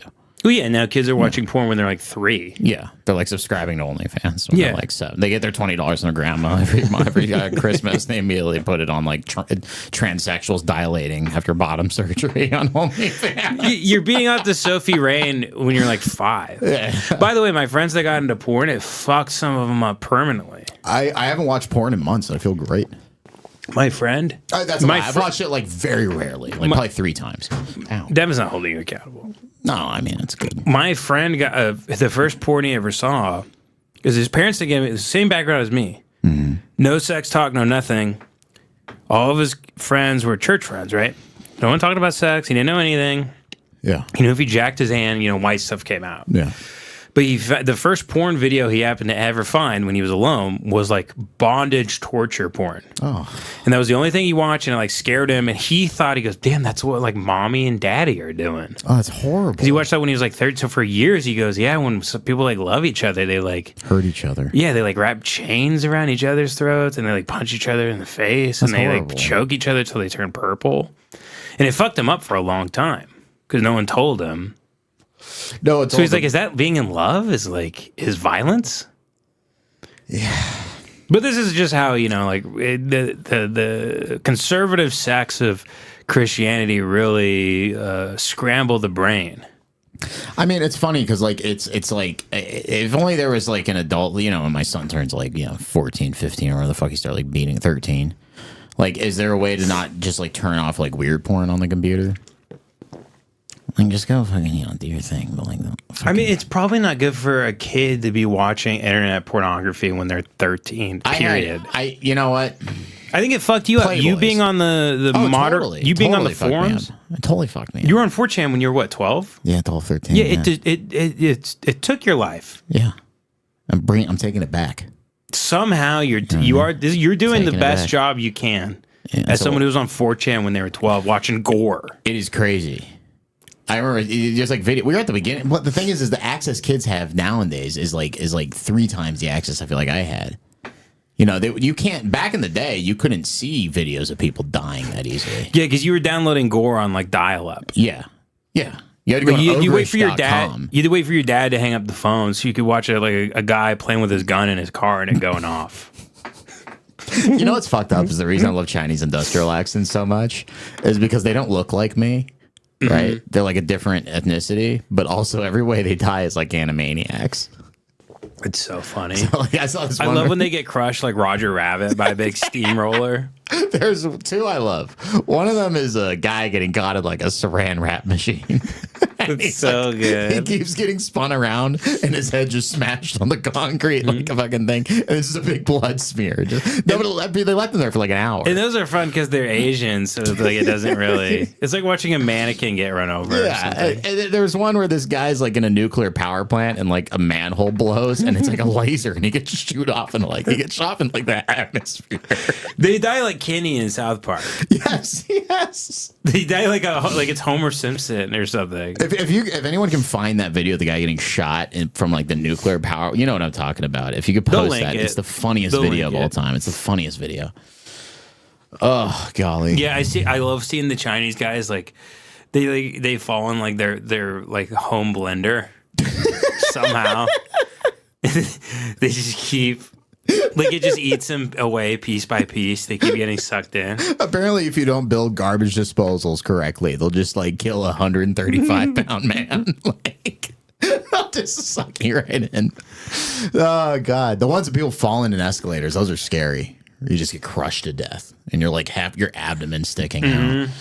Those suck. But yeah, guys getting like I saw this one where a guy just got like hit in the head with like a fucking tire. Just got iced. That rules. Oh, that's crazy. Oh golly. Speaking of people dying, slow, painful what deaths. is going on? If anybody's ever saying they're chopping me up, whether it's happening or not happening, it's equal. Well, maybe not equally. It'd be worse if you were actually getting chopped up. But So it's twisted. like really, What a twisted mind. it's not good. It's not not good either way. This is Your what the mom Crown Prince of once, Saudi Arabia showed before the Khashoggi video to all of his cousins. Is this yeah. podcast? She was doing one of her famous monologues that I love so much, and went a little something like, you're going to have to help me fill in the blanks, but it was like, you know, we're inbred, Brett, and that's why all the men in the family are so crazy. They're insane. God, I wish I could produce but this it didn't podcast. happen. It skipped all the women. Just all the men are crazy. Something like that, right? Yeah. Jeez, they thought this was good. Chemistry. And it's edited down from an hour. This is 25 minutes. This is what these people think podcasts are. It's like every episode of Stranger Things is longer than your podcast. How? Literally how? All the Dawson's Creek bullshit my wife sees on Netflix, the Virgin River stuff, it's longer than 25 Rick and minutes. Morty's longer than this. Robot Chicken is longer than your podcast.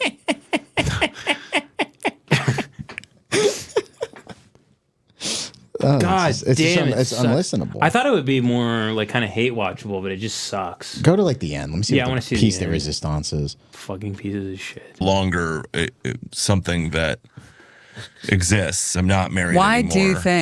do you think it took you so long? Could you hold that question real quick? I gotta swap the battery. Yeah. How is this? Are we fighting right now? I'm not upset. Are you? No.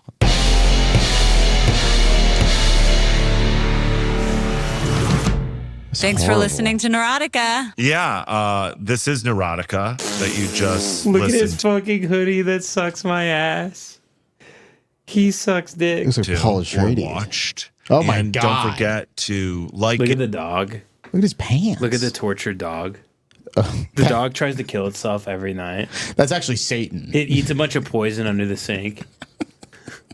He's eating cockroach traps. He's having like 50 cockroach traps every night. This is your owner. Yeah. They actually wake up in the morning and the dog tells them what to do. Dude, they're like killers in like The Purge. Like you would answer the door and go hello, and it's this woman and this guy. They're like, hi. Hi, we liked you. Hi, why don't you open up? Please. Hi. Why do you have your doors locked? Hello, we're knocking. You're being very rude. These guys show up in like a Michael Haneke, what is it called? Funny Games. This is the reboot right here.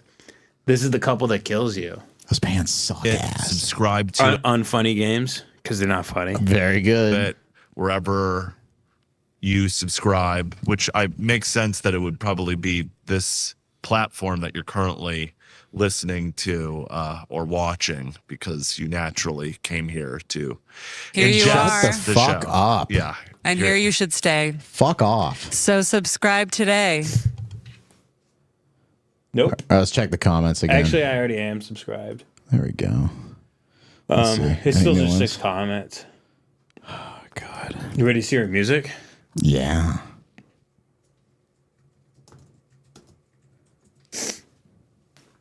Uh-oh. Ozempic, Wegovy, Manjaro. Oh. Here we go. It's deep. Call the compound pharmacy. My doc won't fill the script for me. ABC 123 GLPs for you and me. Keep up with the Kardashians. I want to be so super thin. I used to want an hourglass, but now I'm starving out my ass. Tirzepatide, semaglutide. And when they ask, I'll say I'm eating right. Ozempic, Wegovy, Manjaro. No more sorrow. I don't care about my face, just a little tiny waist. Put that shot in me. Put that shot in me. Skinny, thin, tiny, win. So here's the thing. You think part of her, she's going to get big off of Brett and her whole, or they're like, you're also in the pharmaceutical division where we wanted you to encourage people to take semaglutides. Yeah. Her next song is like, Oxycontin, it feels so good in my... She just loves all that. We should forgive the Sackler family for what they did. That's like featuring the Zoloft bubble, like dancing with her. Look at her. She's a crazed, satanic lunatic. You know, and it sounds like a song in a commercial. That's the kind of quality of music she's making. I think she's hiding behind the fact that it's like parody music too. She's Yeah, of trying to, course. like, You know, everything has to be tongue in cheek with you. These people are so brilliant. They couldn't genuinely pursue any art, John. Yeah. They're obsessed They're with. much too brilliant. They're obsessed with sex and sarcasm. That's the two modes these people There's have. already been Mozart and Beethoven and Bach. Come on, don't take yourself so seriously. You're a genius artist. You're a genius artist who doesn't take themselves that seriously because you're so brilliant. No, I'm not malnourished. No, I'm just underfed. Because she thinks he's a comedian, I used too. to be a pencil, but now I'm just the lead. Wow, that was dope. Semaglutide. And She's on Ozempic just so she stops eating babies. She's like, I can't keep. I've been averaging 1 to 2 babies a day, and he cut down. when they ask, I'll say I'm eating right. Ozempic, Wegovy, Mounjaro, no more sorrow. Be honest, have you seen this? Yeah. I don't care about my face, just a little tiny waist. Put that shot in me. Put that shot in me. Ooh, She loves showing her You know nips, what I want? Her fake C's, You know what I fake want? B, double B's. I think it's fake C's. You know what I want? Oh In God. LA, in the water, we put everybody on it. In LA, in the water, we put everybody on it. In LA, in the water, we put everybody on it. In LA, in the water, we put everybody on it. It's 1 minute and 52 seconds long. Yeah. There's like Minor Threat songs longer than that. Well, she's only doing this because when the Mossad like checks in, they go, "No, she's making music and Yeah. They go, she's on course. She's like, I gotta put We'll out a check new it when they're video in another 2 years before the dead drop. I gotta pick up another dead drop tonight. Oh God, what does she think of love? What is that? Love official audio. Let's see. There's just no way. No, I won't get emotional today. Still got. By the way, come and copyright this. I don't give a shit. It's gonna be on YouTube in 24 hours. Yeah. And it'll all be on my website. That's And there's nice nothing you lipstick can on do my about it, face. bitch. But everything is clearer when I look Come in at the me, you mirror evil and demon. say, I dare you. I love you. I love every little thing about you. She's satanic Taylor Swift. And You hear every it? single thing that you do. She's talking about ball. From your head down Beth to your Archer. shoes. I love you. Beth Archer.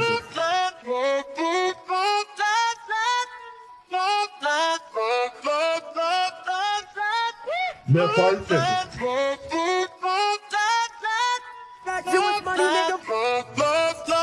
Fucked up my hair. This is all made with like AI music, probably. Yeah. You've seen all the AI music. No. You just make a pop song with AI now, and you just go type in. You go Ben eats McDonald's with John. You type it in, it comes out. It sounds just like this. Well, you know, how many views? 3,000. Jeez. This is man, 2022. That's so pathetic. 3,000 views with 170,000 subscribers. Oh, that's the position music. That's the music. Okay. Wait, did she block? Yeah, she blocked me too. See? Oh, that's so funny. Yeah, so I can't keep up with any of these people unless I'm sent stuff. Now, speaking of being sent stuff, John Cullen said link to show. I'll share it. Cool. I'll send it to him later. Yeah, everyone says it's awful in the chat, of course. That's why I played it. What if we just listened to stuff that was really good? Yeah, we just listen to the Rolling Stones. We just listen to Let It Bleed the entire time. Yeah. We're like, wow, this is great. I love it. I love the Stones. Anyway, what else do I love? So this is like really tragic. So look, I don't mean to be a guy. I don't want to be a dog chasing its tail. I don't want to, but this Neurotica. has to be addressed. Brett Gelman, for those of you that don't know, from the Stranger Things and Arnold Palmer alert. Arnold Palmer alert. you know that guy? Oh, yes. That guy? That guy. His podcast is getting like 38 views. No. Swear to God, look. No. 38 views. And look, they're all commenting very, very good. Marvelous gambit, Mr. Gelman. They're all doing. So they have 38 people watching, and they all listen to Lemon Party. This one has 226 views. Let's read the comments here. Let's see what you guys are doing right now. No. Yeah, it rules. Holy fucking shit. Yeah, that's amazing. Look, very good, very good, very good, very good. Watching this from an IDF internment camp, very good. First, very good. Chirp. Wait, why aren't anybody... 2 eps is plenty. Y'all can wrap it up. Are these guys a couple? She seems to hate him.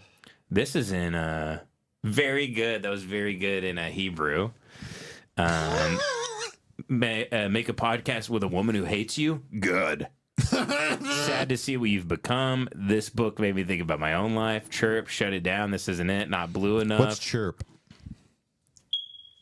Ah. Very good. Ceiling birds. This is, and it goes on and on. It actually doesn't. It ends there. But regardless, yeah. Let's dig in. That was episode 2. Now, so this one is called "They're Nasty." They have no like real bedside manner or anything. They're just they're really like disgusting, sick, ugly soul type of people. This one's called "A Better Condom," and I'm not even going to play the first 3 minutes. She starts talking about her abortion. For the first 3.5 minutes, it's disgusting. She's talking about the blood everywhere. I don't even know how this is. First of all, they contact their higher-ups at YouTube, I guarantee you, and they're flagging me on my Lemon Party show left and right for this, for that, for hate speech, for graphic sexual content, for promoting gambling, which I do not believe we're promoting gambling. And gambling with your lives. By the way, the graphic sexual content that they flagged me for, they striked my channel and made it where I couldn't upload for a week, is what they said. But then they extended it to 3 weeks, and then they hit me with another strike that was fake, that was gambling. The sexual content. Oh, sorry. I get too close to this mic, and it gets sensitive, I think. Oh. In the sound like we were in a monsoon or something for a second. Yeah, I thought maybe there was a third mic of a man just really enjoying himself. So here's what happened, Kevin. Pretty sure they have reps at YouTube right when they launched this podcast is when we started getting hit with strikes. Because he's blocked me on Instagram. His Spirit Halloween wife blocked me on Instagram. I'm blocked. I can't see shit. I'm blocked on Facebook. I'm blocked on IG. Wife? And I ran Brett off of X. Don't you ever fucking show your face around there again. You got me? Wow. And Brett now has flagged our YouTube channel. He knows we're the instigators. He does not like what he sees, and you know, because you know what he sees when he logs in, he sees my face, and you know what he sees when he closes his eyes, he sees this face. Wow. And I hate to do it to him, but unfortunately, this is war. I like to have fun in games, but when you come at me, when you try to take my livelihood, I'm gonna point every gun I have in my guns. I'm gonna load every single one. I'm gonna point it, and this is obviously a metaphor, not really. I'm gonna point it at your head, and I'm gonna say, metaphorically, show me the money. Yeah. Because Brad, I know you got a lot of it. You got a lot of money. You got a lot of influence with studio executives, but you know you don't have a single person that likes you. And you know how I know that? Because your podcast has 38 fucking views. And they're wild. And every single one of those views is from someone in this Discord. That's wild. So, Brett, you want to come at me? You think you're going to kill me? It's only going to make your problem worse. Wait. I'm a coyote, bitch. You know why? When you go out and you kill a coyote, you know what happens? They go, oh, they do a roll call. Mm-hmm. Oh, the mother hears one is either gone or trapped or dead. She immediately starts reproducing. She makes 7 more. The more we've tried to kill coyotes in this country, the more they've reproduced. The worse their problem has become. Farmers left and right, pop, pop, pop. That's me. I'm an invasive species. I don't belong here. This is a Jewish town. I do not belong here. This is, by some miracle, this is as Tupac Shakur once said, this is a rose growing from the concrete. You are? This is unbelievable. Yeah. The fact that I'm alive and that I'm here and that I'm still standing after everything that's been hurled at me is a little bit insane. And now Brett's gonna stroll into YouTube like it's the Wild West, like he's in a saloon. Yeah. And he framed me. He got me put in jail. He kicked me out of the bar, and he walked in and is declaring himself sheriff. No one's going to obey your law. No one's going to lend you their ear. Everybody hates you. Everybody. And you manifested that. And you know how I know you manifested that, Brett? Because it's your reality. Don't point at me. Point it there. You're in control of the whole damn thing, Brett. Yeah. You're in control of the whole damn thing. You know what you've envisioned for yourself? You've envisioned a life of hell because it's the only thing that's deep inside that brain of yours. It's big, dark bugs and webs and snakes and spiders in your wife's vagina. And your wife... A lot of people have been saying this about your wife's vagina. I'm not even going to play... I won't even play the... She described... This is so graphic. They're allowed to come on YouTube and talk about the I don't even want... It's disgusting. Hold on It's now. absolutely... It's so dark and graphic and gross. So break this down for me real I quick. want to come at him. If I ever saw him in public, I'd take out my fly swatter. Oh, yeah. That's good. I'd start spraying them with poison. Maybe one of those fly swatters that has a little electricity in it so it stings when you pop them. Now we're talking. Oh, yeah. But so, Ben, how did this start? What is the impetus of this? You guys saw that he was starting a podcast and... The impetus of this is that I'm fucking spitting. And you come up on my block. You come up on my block. You try to duct tape my mouth. You don't think I'm gonna gnaw through that bitch? Yeah. You try to put me in chains. You don't think my people are gonna come and free me? Yeah. Dude, you should get the soundbite of him going, you come into my house and not fuck my... fucking know anything. I know something that makes me better than you. Fucking... That's Brett. That's him freaking out at a show where he's bombing. Dude, for real? Yeah, that's him freaking out. You can search at Brett Gelman meltdown. He's freaking out at a show because he's bombing and he's telling everybody that he's a genius that can't be appreciated. What a fucking loser, dude. That is hilarious. So then this girl, his wife now, he dumped his black wife. He has this wife now. He traded her in like a car lease that expired. All right. BLM was over. It was all about Jews. So he got a Jew wife. He met her at a satanic, this is all allegedly. He met her at, I swear to God, a satanic sex cult that her brother was running. I'm pretty sure it was a honeypot.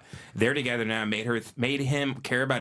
He starts all of a sudden talking about being Jewish, something he never really gave a shit about. He starts talking about how much he loves babies, and no coincidence, the first 3 minutes of this episode, they're abortion. They're talking about abortion. Yeah. And I'm skipping past that part. Brett, at one point, when she's describing her abortion, he goes, "The guy that got you pregnant, is he better looking than me?" Like revealing his narcissism, and she's sort of like actually opening up, and she's sad about her abortion. So it's a really weird relationship, and she hates him. Dude, let's see some That's of the this. best part of this podcast.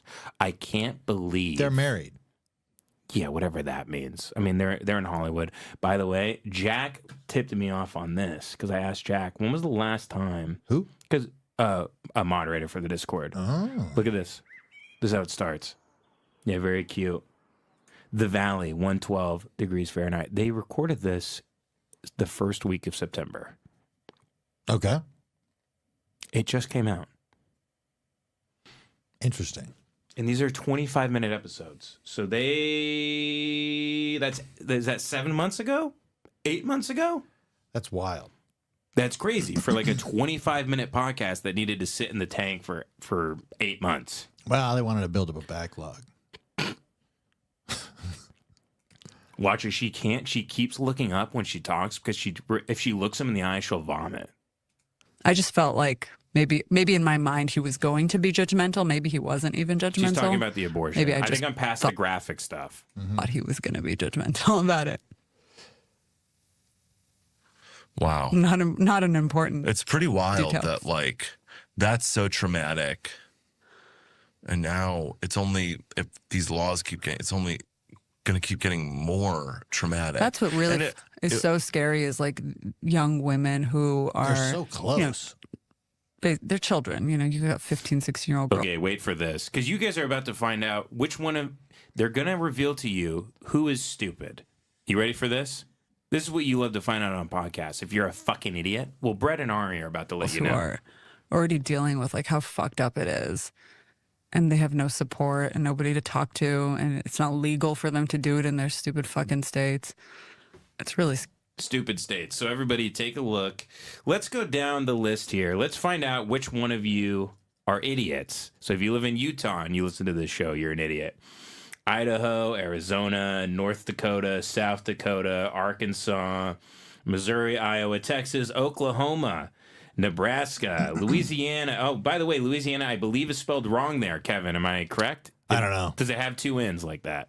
No, I don't know. I have no clue. They got more than two N's, I'll tell you that.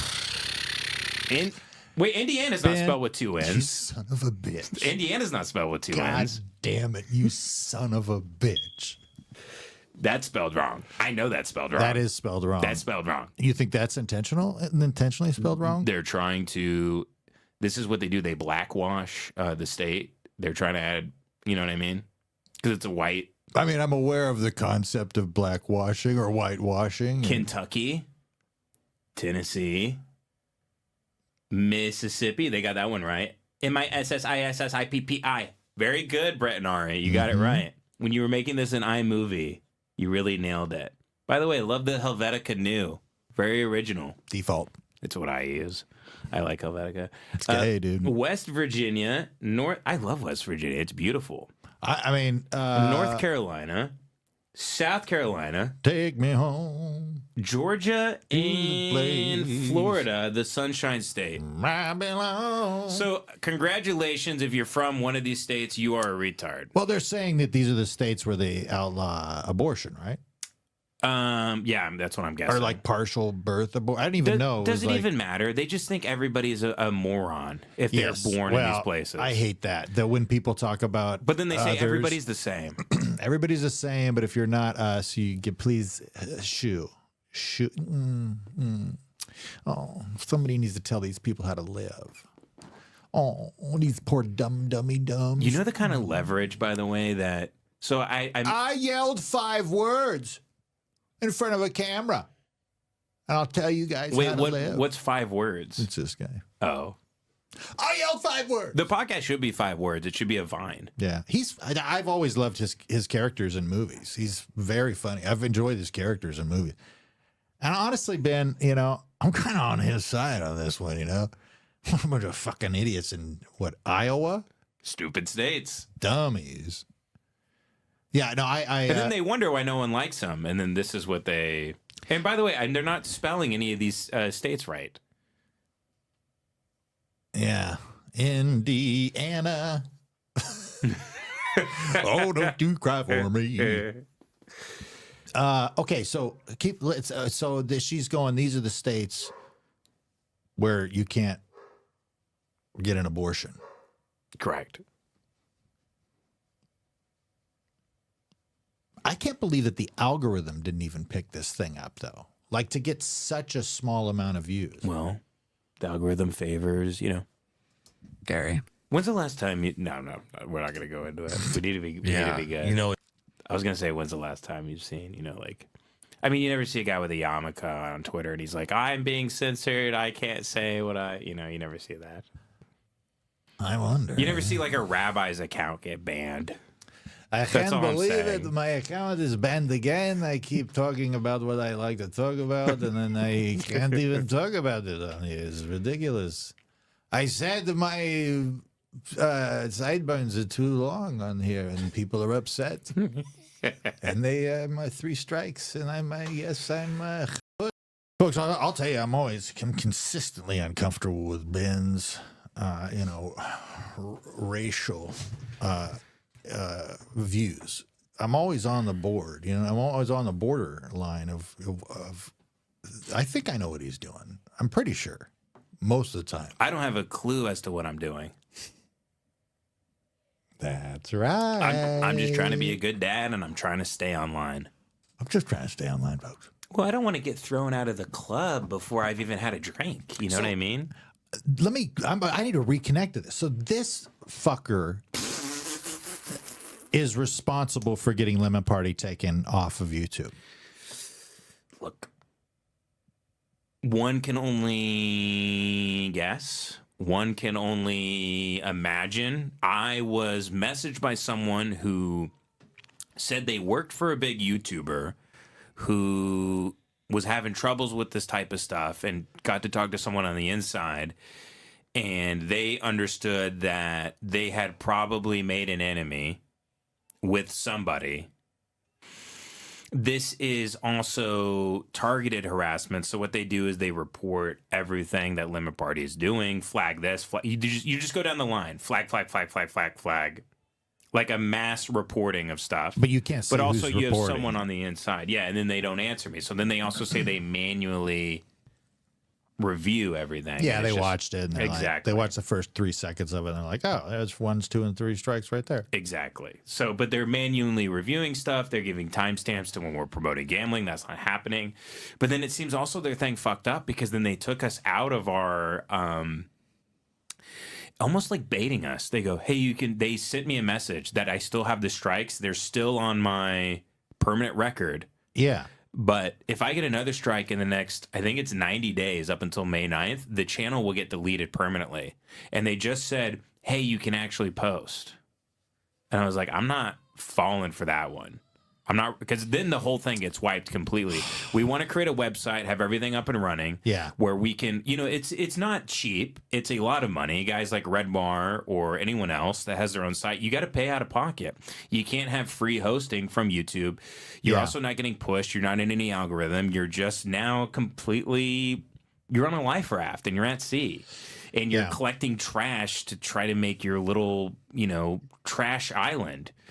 Your little, it's like a Gorillaz album or something. Yeah. So, Cracker Island. So, what you're doing is... Cracker. So, what you're doing is like, that's the future of all this stuff. And you get run out of town by... But that's also... I should have shown restraint. I should have played nicely. I got a family. I shouldn't be doing this. I shouldn't be... Why not? If this is if it's true, or you're just speculating. It's true and it's fun. No, I think that's what happened, but I don't know if this is the case. But right when they rolled it out, their podcast, that's when we started getting boom, boom, boom. And who put this together? This everybody immediately said it has to be Gelman. Has to be. Because he's known, he has a history of stuff like doing stuff like this. If I wanted. Where's my mouse? But it's like there we go. It's this whole thing of like, because of like since by the way, if he's mad about this, you should be thanking me for the platform right now because you got 30 views on your show, bucko. The 7th, right? Like we keep experiencing all of this trauma, knowing that there's a lot of people in the world that hate Jews. But then you hear this. And it's like a lot of people want to do this to women, and that's hatred of women. That's oppression of women. Yeah. And it just teaches you to try as best as we. He's trying to remember what he's supposed to believe. It's kind of like he got a handbook from like liberal Hollywood in terms of, okay, what do I think again? Because he's a psychopath. Well, yeah. She's talking about her abortion and how much pain she was in, and then he asks her if the guy who got her pregnant was better looking. He genuinely asks, and then he turns around and like is blushing. I think what we're seeing is a man trying to manufacture sincerity. Like he's trying to, you can see him trying to hold the weight of what he thinks that he needs to hold for the moment. Yeah. And he's like, he's grasping for any words because he's probably never been sincere. I guess this is as sincere as he will get. And I just figured that out from a few minutes. No, he has been sincere. Because I'm a genius. He's sincere when he's high on MDMA at a satanic sex cult in Los Angeles where he's fucking his wife high on pills at an after hours bar. Is that right? Really, what does he want more than to be high on satanic MDMA fucking a woman in a goat's mask at an orgy while her brother's eating his ass from behind? All in the family. Was that his superlative in high school?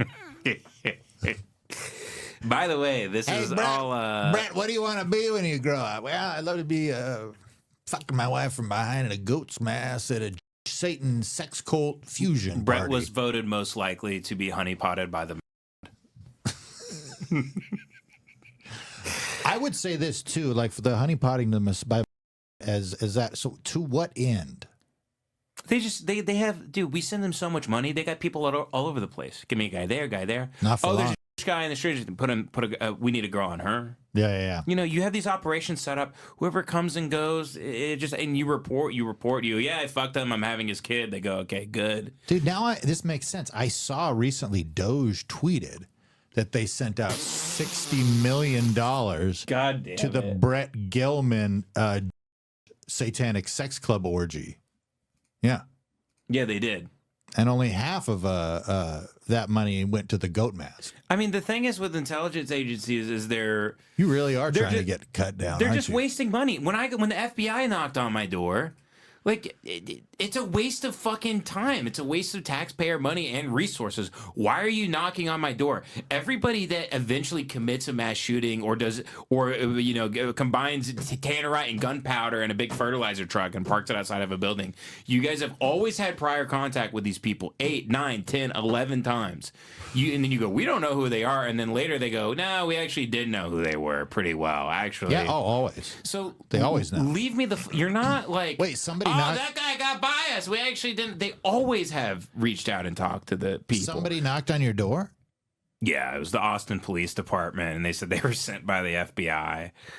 Really? Yeah, I had COVID at the time, so I was sick and bad, and Katie answered the door. Yeah, did you have to prove you were straight? Well, very good. Straight identification card. I had to. Sir, we're going to have sex with this woman here. They told Katie, they were like, well, we still need to speak with him, but we don't, obviously it's COVID. So can you put him on the phone for us? And so she called me. So what's funny is that she pulled out her phone. They're like, we have to see your phone as you're calling. So she showed her phone to the police officers that were all outside. And I'm saved in her phone as Baby Sinclair from Dinosaurs. Yes. You know, Baby Sinclair. Yeah. And I swear to God, my profile picture is a Pepe. Jesus. So she's calling it, and there's a giant Pepe on her phone, and she's calling me. I'm like, hello. She's like, there's a ton of police here. I'm like, what did you do? How many? Because I'm like so sick. I'm like, damn. I'm like, bitch, what did you do? She's like, no, she's like, they're here because of you. Because of your tweets? She's like, I think it's because of your Twitter account. And I was like, oh, I'm sorry. And they're like, sir. My bad. Sorry about that. What medications are you on? None.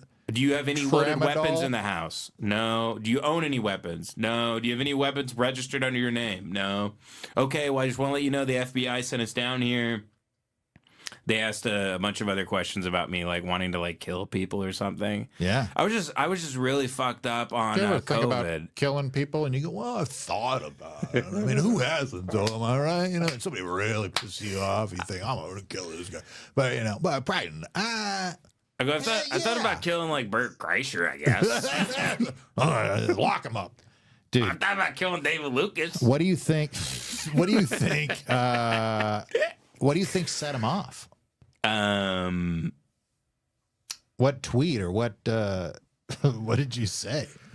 Oh, I think I posted a whole thing. It kind of vaguely looked like I was gonna like shoot up a school, but it was like all irony. It was just all, you know, just a bunch of tweets about like, what if I was a gay guy who had a little shitty dog named like Gugu, and I had 2 shitty white dogs with shit in their assholes called Gugu and Gaga. So I was just tweeting crazy. I was just from my alt account. I had an alt account that's called @well_this_is_me. And I would just tweet garbage from it. It was the equivalent of just like taking a shit. I would just take shits on it. Yeah.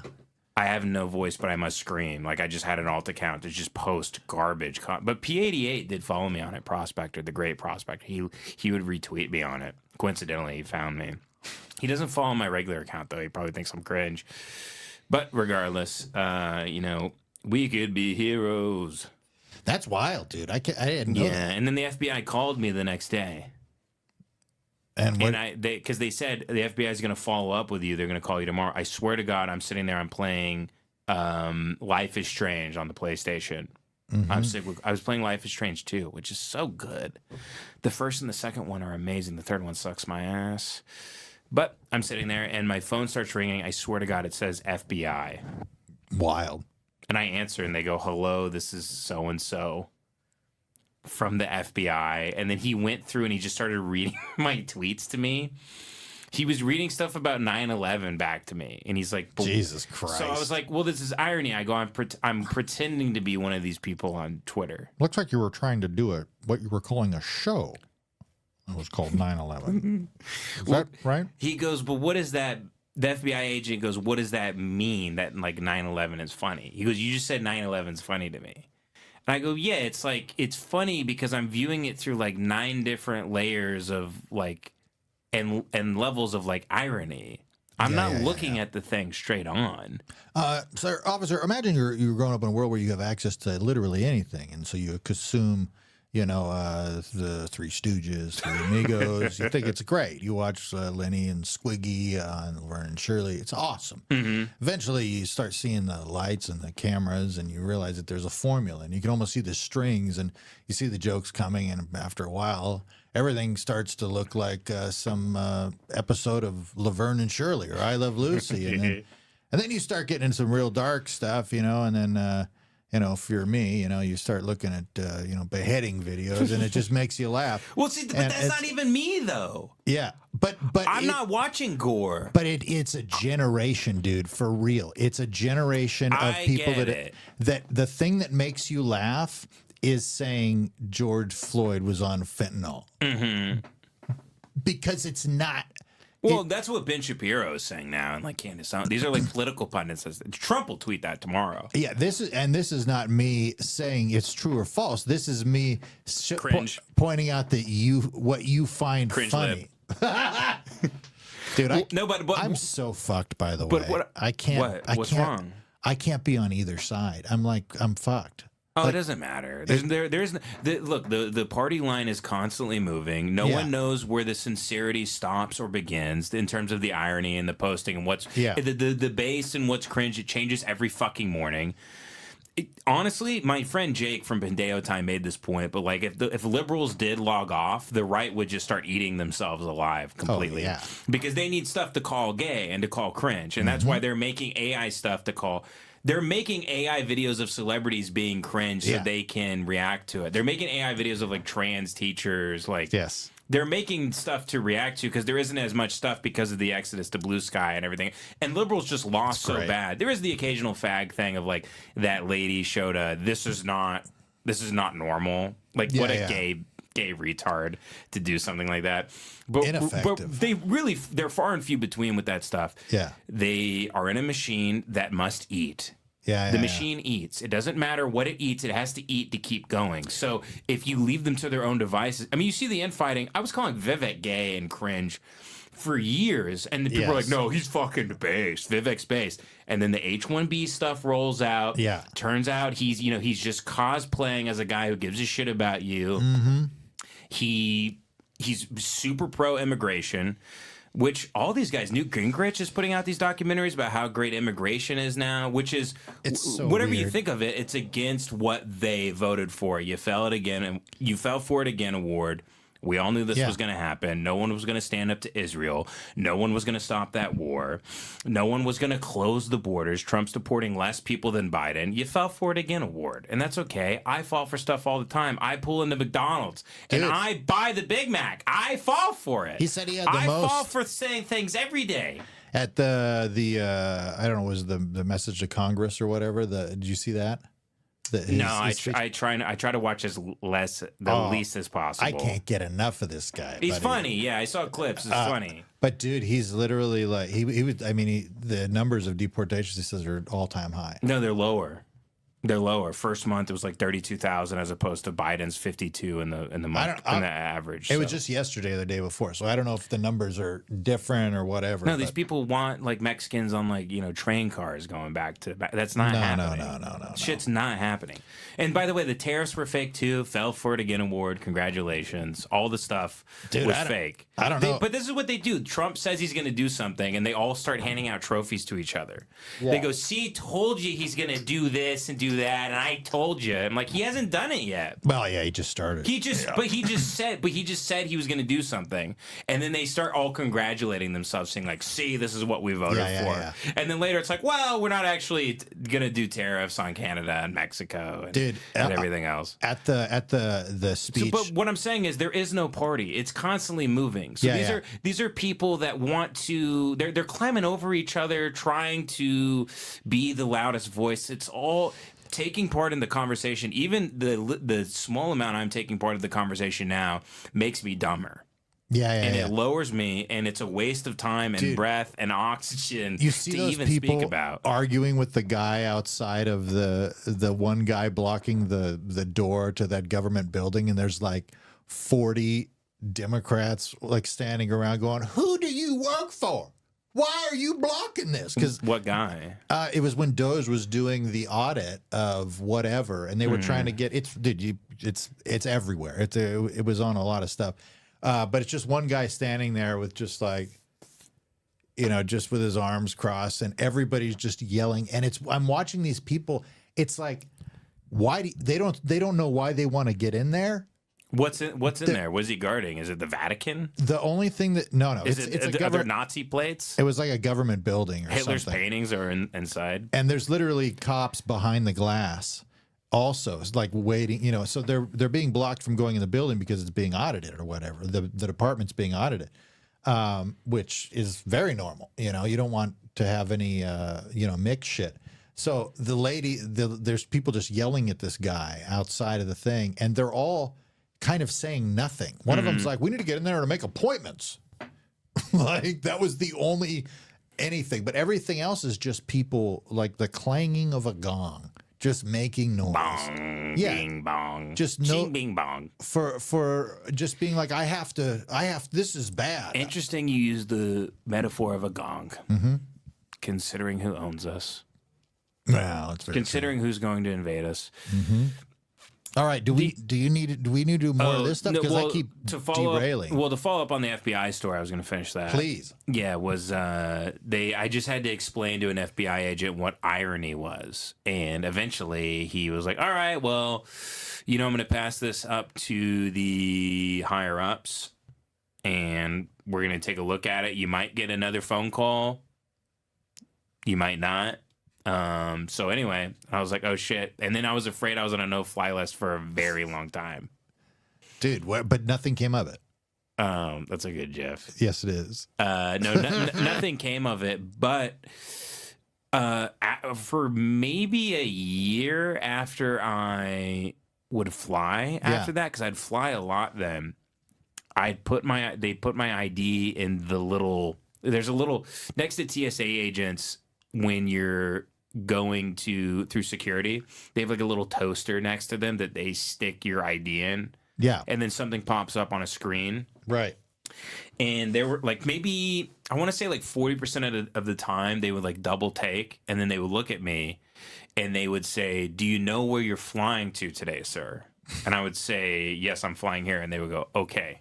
Thank you. Have a nice day." But they would always double take and ask me a question. Yeah. Seems like kind of a banal question, but I feel like it's a question they ask if they want to see if someone is mentally sound or not. Yeah. So I think I was like a yellow flag type of guy, check in to make sure they are mentally sane because they're close to being put on a no-fly list. But fuck. I wouldn't be surprised if I saw you on a no-fly list. You're going to show up on the Epstein list, when they finally let that thing loose. This is what they do with birds. They put them in cages and they don't want them to soar. I got to fly. No fly list. If it was up to them, they'd kill all the birds. Yeah.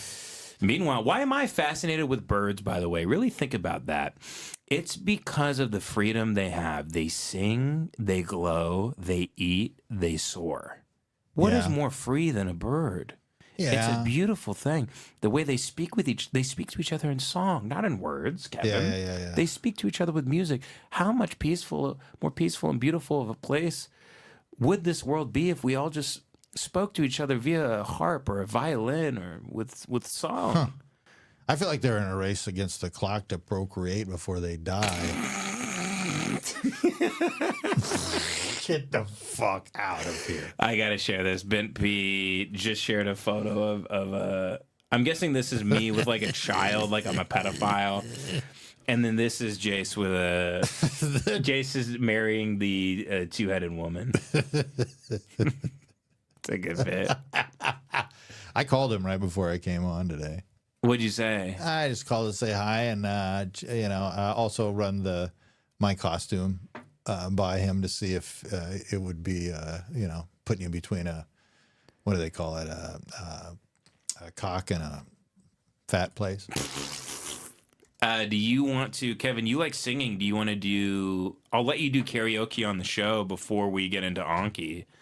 Unless you want to watch more of this. I mean, I'm not a real karaoke guy. I thought you loved karaoke. No, I don't really love karaoke. I mean, I Okay. like singing. Oh, and never mind. stuff, You don't but, have to. I just thought that was a thing you liked to doing on Brain Gel was the karaoke stuff. Oh yeah, it would always be wrapped in some sort of something. It's fine, buddy. We'll go back to Gelman here. It's to tough. fight our oppression, but Gelman not is walk tough. around with it in our heads 24/7. Yeah, Can you expand on that? I don't know what you mean. By the way, he's on a giant Netflix show. He has 0 fans. Studio execs love him. He makes a ton of money, and he's doing a podcast so he can have a voice to speak about his oppression.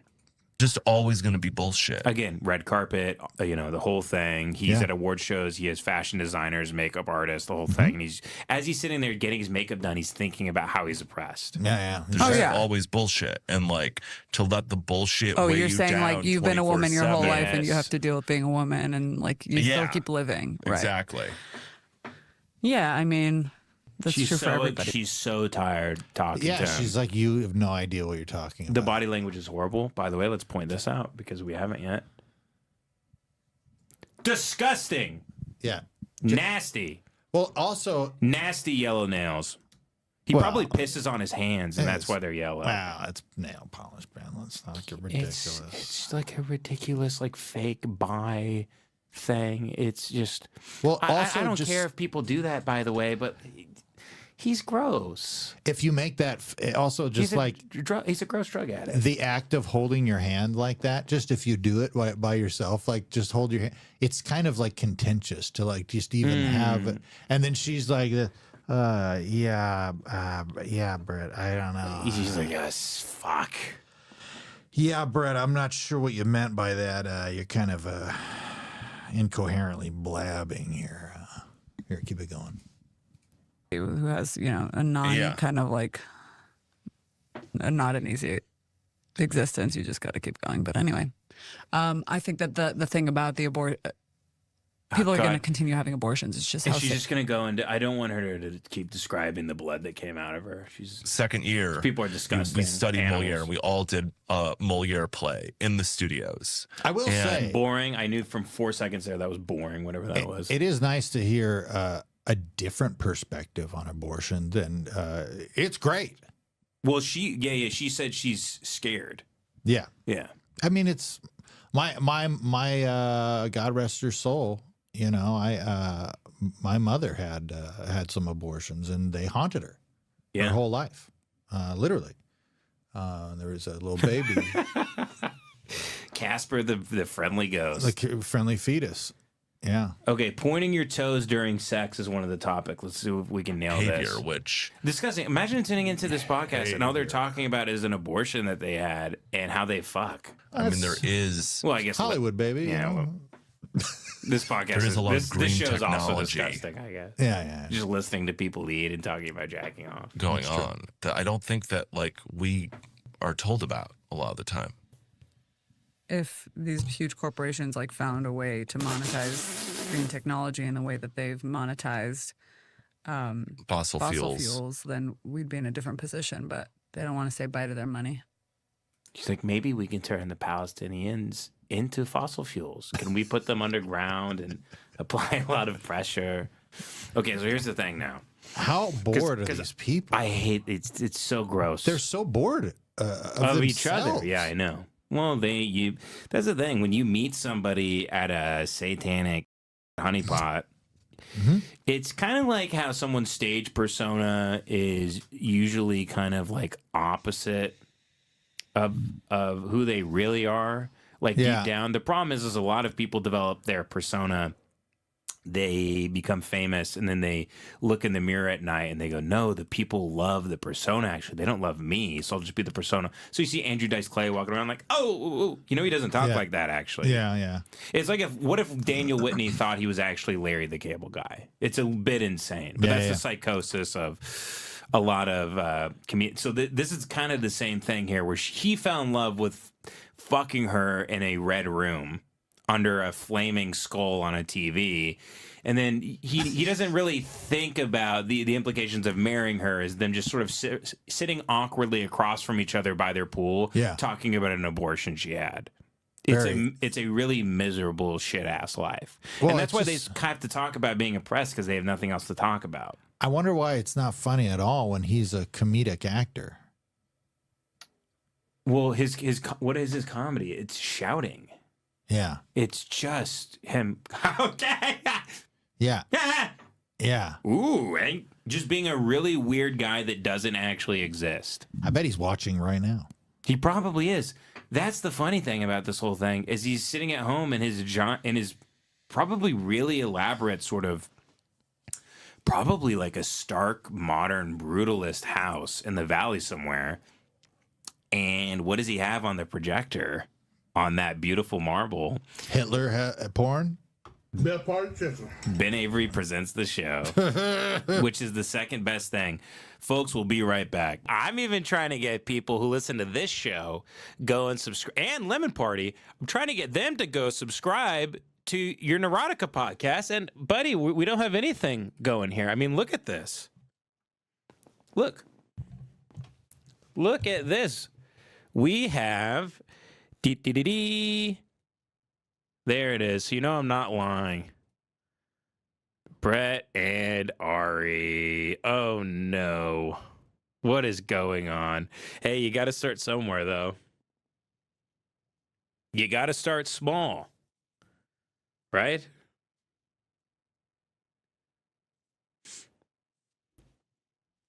Damn. Episode 104, Arugula Gate. Now, I bet this is funny.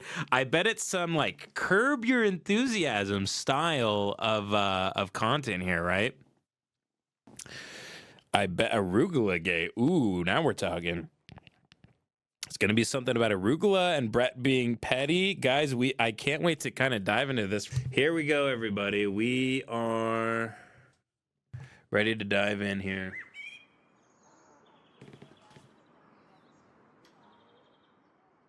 Okay, look, I'm going to say it. Yeah. I should. Jesus. It was the way you said it was so I don't need to hear Brett that loud. The best pizza in the world. The arugula. God. I hate seeing the inner working cuteness of their relationship. Man, this really is off to a terrible start. Is there a worse type of narcissism than Gelman's? On this particular pizza, that is the best pizza in the world, is a key ingredient to the pizza. The things he talks about, it's like, dude, go back to talking about Israel. Like, I thought I wanted you off that topic. Please go back to that. Please, for the love of God, please start singing us a show tune about living on stolen land, for Christ. If you remove that ingredient, you're just not eating the same pizza. Therefore, you're not getting the full experience of that pizza. So that was what created the emotions inside of me. However,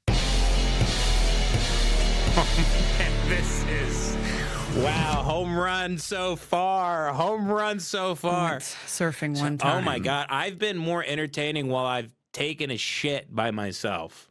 I've taken a shit by myself in an empty house while I'm singing. And if I filmed that, me grunting and talking to myself, it would have been more entertaining than that thing that's supposed to hook you at the beginning of the show. What a steaming pile of shit this show is. And some dumb bitch was trying to ride the same wave as me. Her now. And I was afraid that she was going to break my face, my nice face. Yeah. And I bailed and I twisted my knee and went pop. And I like tore a ligament. Okay. Did you yell at her? No. I didn't. Did she know that she did that to you? Nope. What did you do? I cursed her. I hope she fucking. Well, what if you found out she was Satanist? She just admitted to being a Satanist. She's a Satanist. She cursed somebody. She put a hex out on them. Guys, between Sean Ryan and Ari Diane, if I, die of very soon, I mean, you won't, I mean, you take a pick, flip a coin. It could be any one of these two sugars. Boop. Anton Sugars. It could be Ari, it could be Sean. I don't know who's going to come kill me. He's dead. I Would you care. feel upset, or like her life was just I wouldn't horrible? care. No, actually, What if you found out she was like living on the street? I don't think she she didn't was. even understand why. She was a very selfish person, so. You knew her? No. But in that moment, she was selfish. Yeah, and certainly. clumsy. Just a fucking oaf. Just clueless. Just a big stupid oaf. Selfish in a clueless way. That's one thing that people don't really. Wait, who flipped? Wait, Ryan guy saying I flipped out and now they have leverage. Wait, what leverage? Explain yourself, Ryan. I don't know what you're talking about. Speak about in terms of being a very, very real sect of selfishness is cluelessness. Yeah. That Only you're you exist. and that you don't have spatial awareness. You don't have the value in yourself to gain awareness outside of yourself. Right. For that. As I say this, I'm not going to commit to me. Definitely, you have that in you. You think I have cluelessness? I'm sorry. This is like a weekly segment where we're like, how far can we get into an episode of Neurotica? I don't know if we've ever made it past the 2-minute mark. I'm tapping out there. Congratulations, Brett and Ari. You made content so bad I can't even hate on it. And right now you're ruining my livelihood. You're taking food out of my daughter's mouth. You have deplatformed me. I so badly want to watch every single second of the show and shit on it and shit on you and just I want to print out pictures of your face and piss on it and shit on it. And yet I find myself somehow in the throes of my own deep, deep hatred. I am bored out of my goddamn mind listening to you talk. I'm falling asleep listening to the devil's monologue. How, dude? You're like my biggest enemy. You, Dave Portnoy, Hub's Life, Sean Ryan. Sean Portnoy's still at the top, by the way. I am sick of him. I get nauseous at the sight of his face. I get physically ill seeing Dave Portnoy. No coincidence, by the way, Dave Portnoy is, hauling around a van of kids. Yeah, who could have guessed that one? Guy's obsessed with pizza and children, and he doesn't have any kids. And he's a weird, Dave Portnoy too, it's like he's a weird narcissist who really has no interest in hearing what anyone else has to say, and then all of a sudden he wants to talk to these children. It's really fucking weird. Really, really strange. Someone should check the cellars of Dave Portnoy, check his wine cellar, check his summer houses. Everybody, you gotta check the backyard with a metal detector, and I'm sure you'll find a couple of, John Wayne Gacy style burials. That's all I'm saying. You might find some silver teeth. You might find some kids' toys. Dave Portnoy is basically, in my mind, R. Kelly, which is just, I mean, could you imagine? Could you imagine a R. Kelly? That's what you're doing here with Portnoy. The man is he's a complete pervert. He's a complete freak. He's a complete pervert freak. Dave Portnoy. Absolutely. You think that I don't have a good idea of what surrounds me in the world? No, I think that sometimes like you are so engulfed in like your own challenges that only you exist. She hates him. Isn't that every? Brett, she hates you. This is how big of a narcissist Brett is. Listen to his response here. Listen to his response. Challenges that only you exist. Isn't that everybody though? Yeah, I think everybody has those tendencies. You're certainly like that. Oh. Oh, Brett, not taking any accountability. And being like, but isn't everybody like me? But isn't everybody exactly like me? I mean, I couldn't possibly. Either people are exactly like me or they're worms. They're worms that couldn't comprehend what I'm doing on stage. Yeah, Dave Portnoy does have a sex tape. I haven't been able to find it since, though. If it's, I briefly saw it as him choking a 22-year-old woman, depriving her brain of oxygen. Not like she needed it. She seemed like she had the IQ equivalent of a second grader. Which, what does that tell you? That tells me that he's attracted to women that are like, I don't know. I mean, I have the verbal velocity of like a second grader. And I don't know anything. You have a lot of followers and money. And then he just starts wrapping a cord around their neck as they're talking at dinner. And he just starts pulling on them like this. He just pulling them until they turn purple. And he thinks about all the comments he got that week about people saying you're 5'3", you're 5'3", you're 5'3", and he's just choking a girl from behind like, God, fuck you, I'm gonna fucking kill you. And then right when she's about to pass out and die, he busts in his pants that he got in the kids section at Target because he's a little child. To be fair, I mean, Dave Portnoy being attracted to children, the more I think about it, it kind of makes sense. The guy is, he's like 4 foot tall. I mean, hell, if I was a midget, I might be attracted to kids. I don't know. Your brain, when you're that little of a guy, why wouldn't you be attracted to kids? Kind of makes sense, actually. Actually, I'm on Portnoy's side now. Portnoy, if you're below if you're around 4 feet tall, if you're a midget, maybe you should be. No, I'm kidding. He's attracted to people his same size. It is funny, the model he's choking in the video, she looks so much taller than him, if I'm remembering it correctly. He's like choking a woman. She looks like she's 3 times. It looks like a little kid choking his mom. It looks like a little kid's like revenge fantasy on his mom because his mom wouldn't like let him have a third Capri Sun or whatever before bed. I'm sick of these two. I guess their podcast, I mean, we're on episode 4 now of their show. I think what it really is going to be, I think it's just going to be her hating him.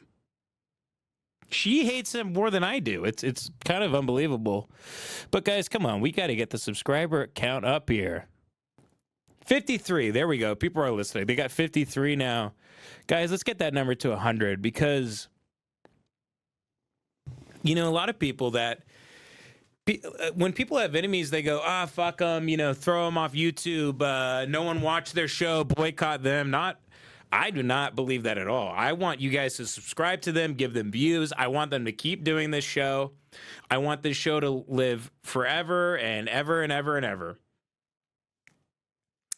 Please subscribe to them. I'm not subscribing to them because I don't think they know about this channel, and I don't want them to go through the list and be like, what are you up to?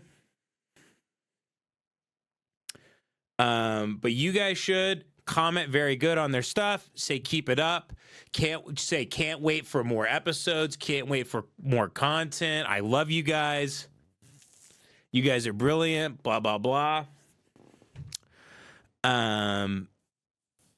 Say you stand with Israel. Like, give them everything they want to hear.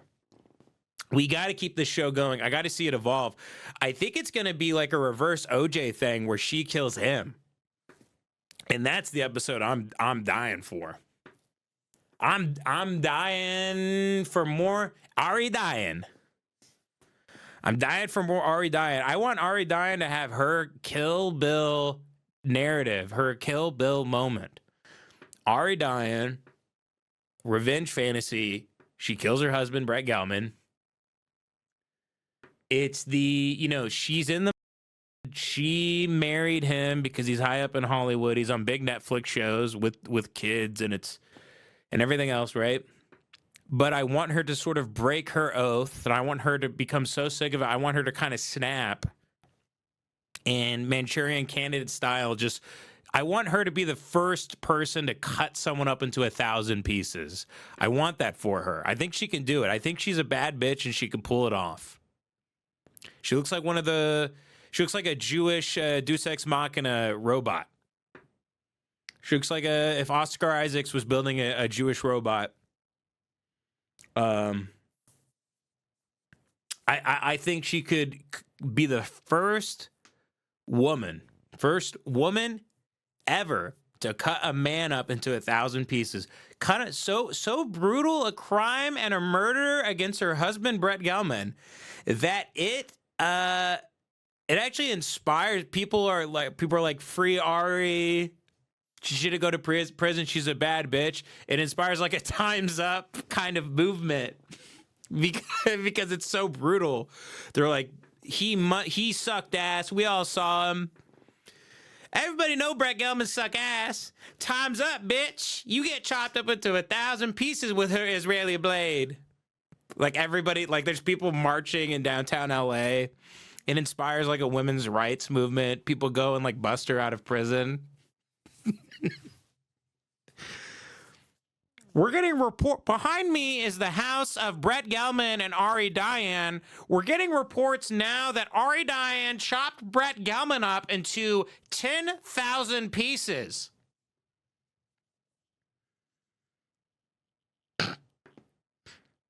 You know how like Chinese guys can write the Lord's Prayer on like a grain of rice? That's what Ari Diane does, the equivalent of that, but with cutting up Brett Gelman. Where she's like, she can cut up like, she can like split one of his atoms. She cuts him up into so many little pieces.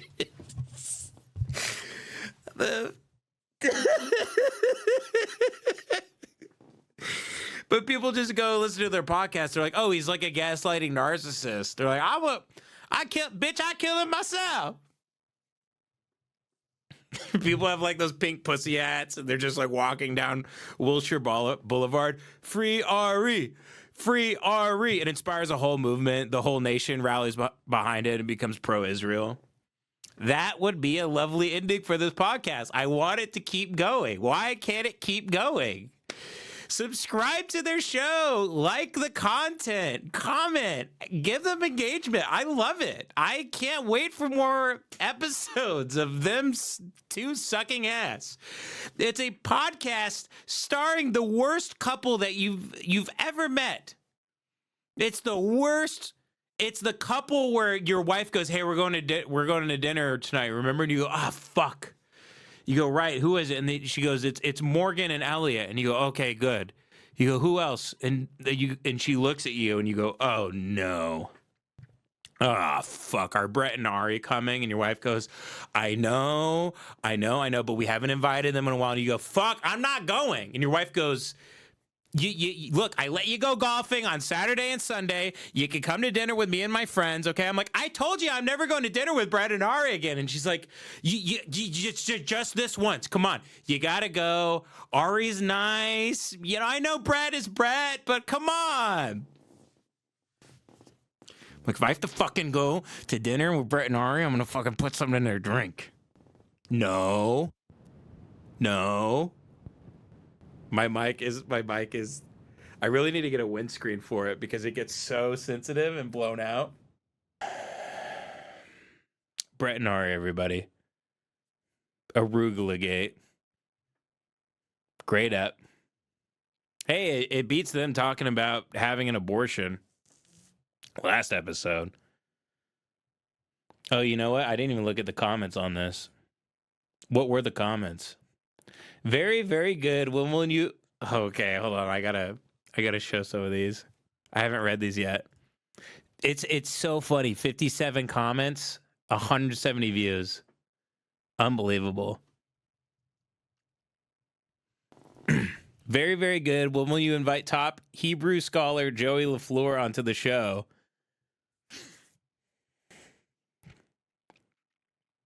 Masterful gambit, Mr. Gelman. Very good. Wow, very good. Best part of the Chimkin. I'm also looking to see if there is anybody who's like a legitimate fan. Okay, this is very good, but I'm unable to find the audio. The copay for my meds is due. Can you help a fellow Jay? Very good.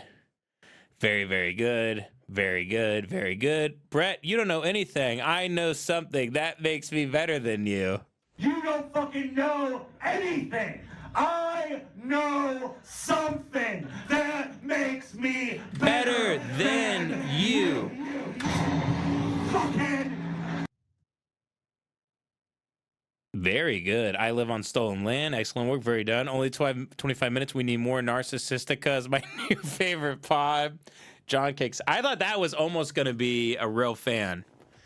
John kicks ass. Skibbity toilet. Skibbity skibbity toilet. Very good. My fave Hebrews.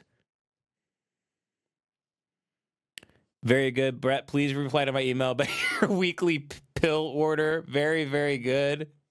Very good. Very good. You guys would love the Lemon Party podcast. There's no way they're going to keep doing this show. There's no fucking way. There's no way they're going to keep doing this podcast. Very good. Very good. Very good. Book been on the show. Tell me way. Very good. I'm convulsing on the ground. Foam is coming out of my mouth while I type this. Israel forever. This is very good. Very, very good. Very good. This show has opened my mind about Israel. You could say my mind has been circumcised. Very good, Mr. Gelman. Very good. Very, very good. If y'all are retards for real.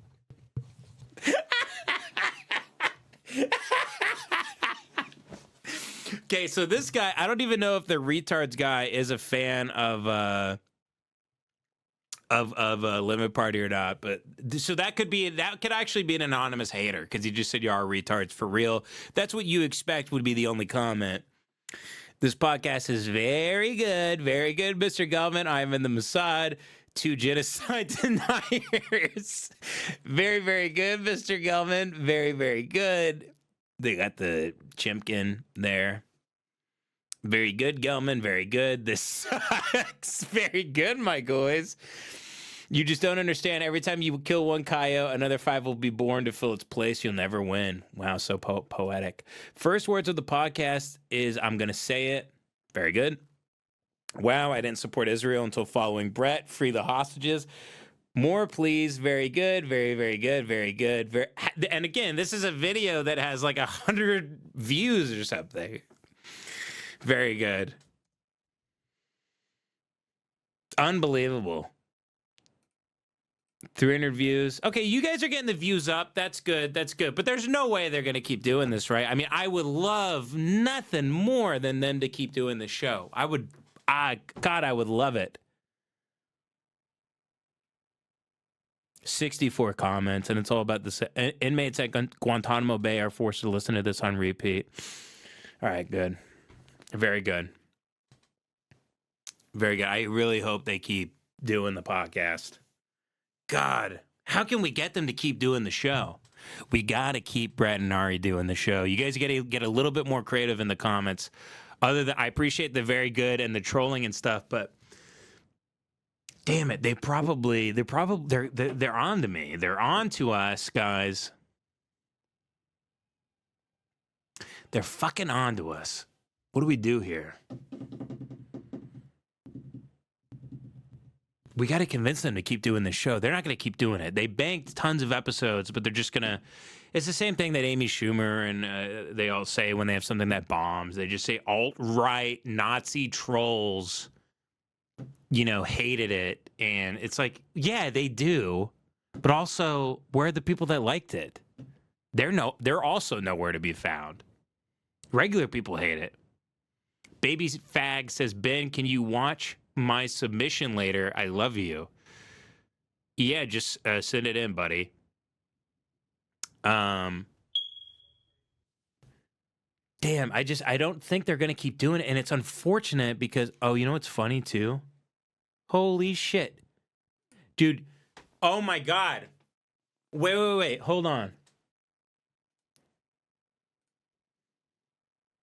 Okay. Okay, look at this. Look at this, everybody. Here's my channel, right? Look, do you guys see a check mark next to me? Do you guys see a check mark anywhere? Let me know. Do you guys see one? All right, watch this. You guys ready for this? What the fuck is that? What the fuck is that? Right there. See that?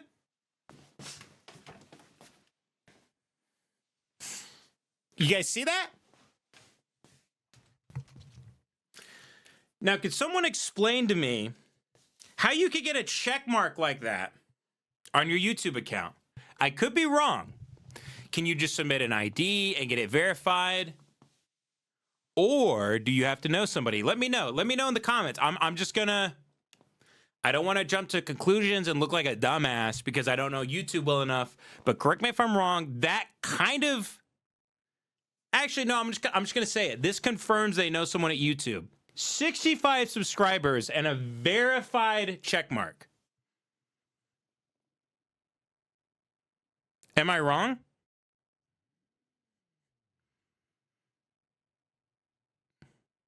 Let me know.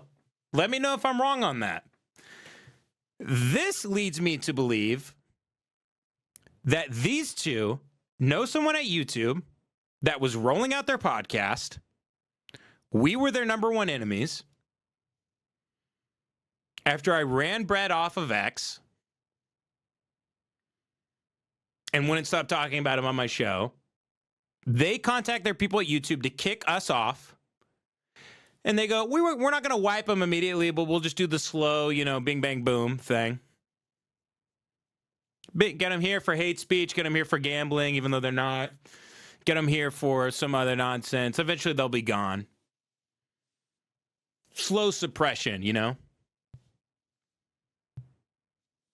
Am I wrong here? Am I wrong? Can anybody confirm this? How did they get that? How did they get that? 65 subs. How'd they get that?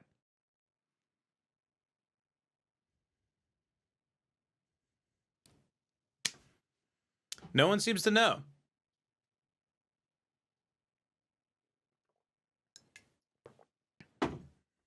Am I going insane here?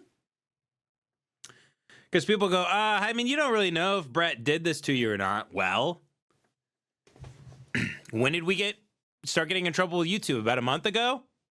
When did they launch this show? About a month ago? About a week ago. Huh? Everybody?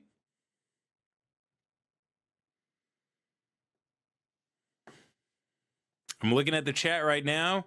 Says, sounds like you're right. It's a mystery. Someone posted to be eligible to apply. Here we go. Here's the damning thing of it all, everybody. Ready? To be eligible to apply for verification, your channel must reach 100,000 subs. What is that? The fuck is that? Can anybody tell me what that is right there? Huh? What is that? What is that right there? Can anybody tell me what that is? Huh?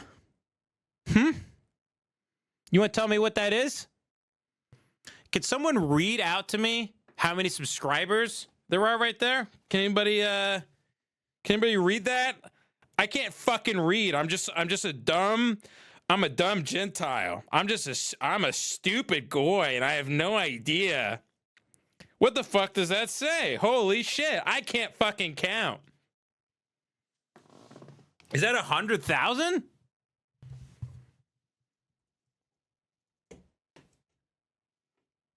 That's confirmation right there. That's what that is. That means I just got confirmation live on air. I'm kind of in disbelief now. They got a guy on the inside. Of course they do, though. I mean, why? This is actually a big lesson. You shouldn't have like reservations for your intuition. If it's guided you to good places, you trust your instincts on this stuff. It'll keep you alive. It'll keep you going. And if you go against your intuition, a lot of the times, it makes you go insane. And how dare I second guess myself for even a second about these two being behind the whole thing? That's unbelievable. Unfucking believable. Unfucking believable. And I have a kid. What do they have?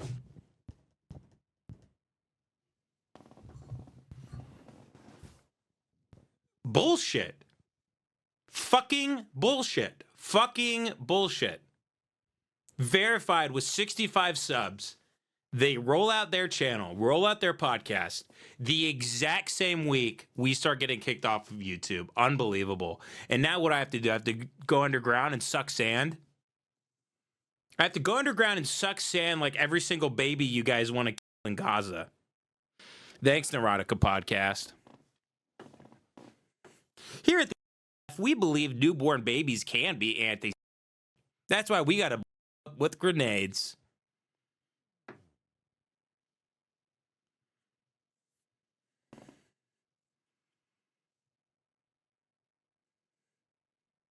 I can't believe that. It really is true. It confirmed everything I thought. It confirmed every fucking thing I thought. It's these two. These are the guys that are they're destroying everything I've built. You know what we had to fight even starting this show with everything happening, with rumors swirling, with people fucking hating me?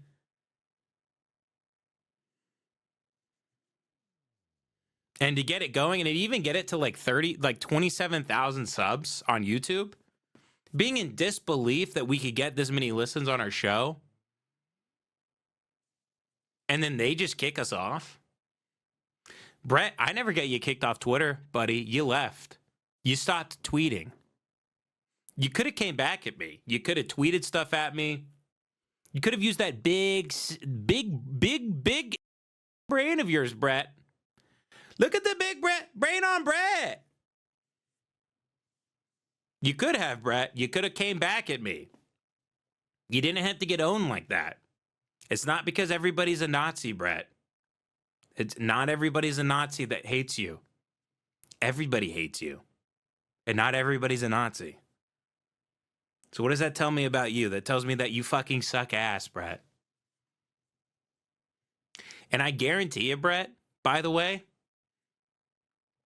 every single person who is an actual Nazi, white supremacist, who hates you, who also hates you, could probably list 100 things they hate about you before they even got to your ethnicity and your religion. I guarantee you. Man, he done fucked up the game right there. I'm not in a thing where I can be recommended to people who might be interested in our podcast. That's done now. I can't do that anymore. It's done. Second biggest search engine in the world behind Google. Biggest one for podcasts, certainly, and the biggest one for videos, obviously, is YouTube. I'm off of it now. Why? Everybody's welcome on YouTube for the most part. We're not Holocaust revisionists. We're not a part of a political party. We're not spreading, misinformation about vaccines. We're not a gambling podcast. We're not selling weed. What did we do wrong exactly? What did we do wrong besides make this guy mad? I guarantee you, if you could get a hold of his emails, there's a whole chain about Arnold Palmer alert. Arnold Palmer alert. There's a whole chain about me and how these guys, Lemon Party, Ben Avery, has got to go. Yeah, I guess I fucked around and found out. He's verified. I don't know how I just noticed that. I really have no idea how I just noticed that. Well, all right, Brett, this is it kind of occurred to me. Brett Gelman, you won. I give it to you. I have to create a website now We don't have a lot of capital to do something like this. It's expensive. We have to host ourselves now. I'm not going to censor the show. All of you people that have messaged me, censor the show, or don't talk about certain things, or do this or do that, I'm not doing that. I'm not doing that. The Reddit was trying to dunk on me, saying they think I'm going to go on some big podcast tour now to talk about being canceled. No, I'm not. Whose podcast am I going on? Who am I going to call? Who's going to have me on? Nobody cares. Nobody cares about me. Nobody gives a shit. A lot of these people haven't talked to me in years. I'm dead to them. I'm dead to them. They don't want to piss off the other guy. So I'm dead. Ben Avery is a ghost to most people now. So I've built my little island here. We try to do comedy we think is funny. We try really hard. We put out an episode every week. I know, by the way, actually, I take that back. The trying really hard thing or whatever, I hate when podcasters start talking like that. We try harder than other shows. We put out episodes every single week. We don't miss no matter what. Even when my daughter was born, I recorded, a day and a half after? I'm not saying I should be applauded for that, but like comedians will miss a podcast to like, go like eat a sandwich in Miami or some shit. And while they're taking a week off, they'll talk about how hard they work and shit. We've built our own little island with Limit Party and everything, and now we're getting pushed even further. I don't know how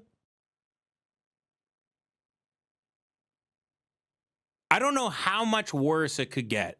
This is one thing away removed from basically not being able to bank somewhere, which I don't think. I mean, obviously that wouldn't happen to me because I'm not like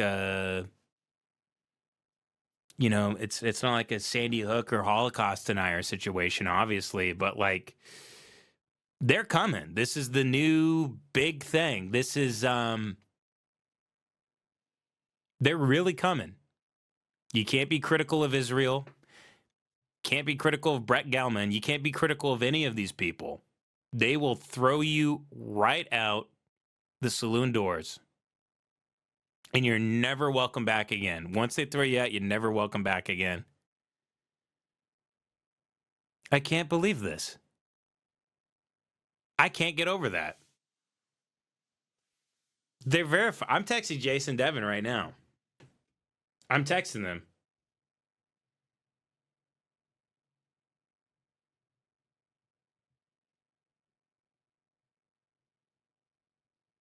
Texting them, they're verified on YouTube, Brett and RA. They need 100,000 subs. 100,000 subs to apply. And they have 60. Which means someone on the inside at YouTube is pulling the strings. I mean, the only thing that I can hope kind of comes from this is I hope Brett thinks I'm nuts. And he thinks I'm like out there looking for him, which I'm not. I'm busy, Brett. I got a kid. Nothing you would fucking know about. What's your morning look like? You kind of lay around the house and pretend to read a book and make matcha? What the fuck is your life? You shoot a TV show for like a month and a half and then kind of mope around the house and gaslight your wife? I have a family, fucked hard. You fucking rat. And I'm not calling you that because you're Jewish. I'm calling you that because you're a fucking rat. You're a drug addict rat. You got holes in your head from the pills you took, and you got honeypotted by a lady at a satanic sex cult in East LA. Your show fucking sucked on Adult Swim. No one watched it. You suck ass. And everything you do is just moral posturing, and you don't even say stuff that's funny. You're a comedian. You don't say funny things. I don't even know what that means. Why do I even have to dignify you that way and call you that?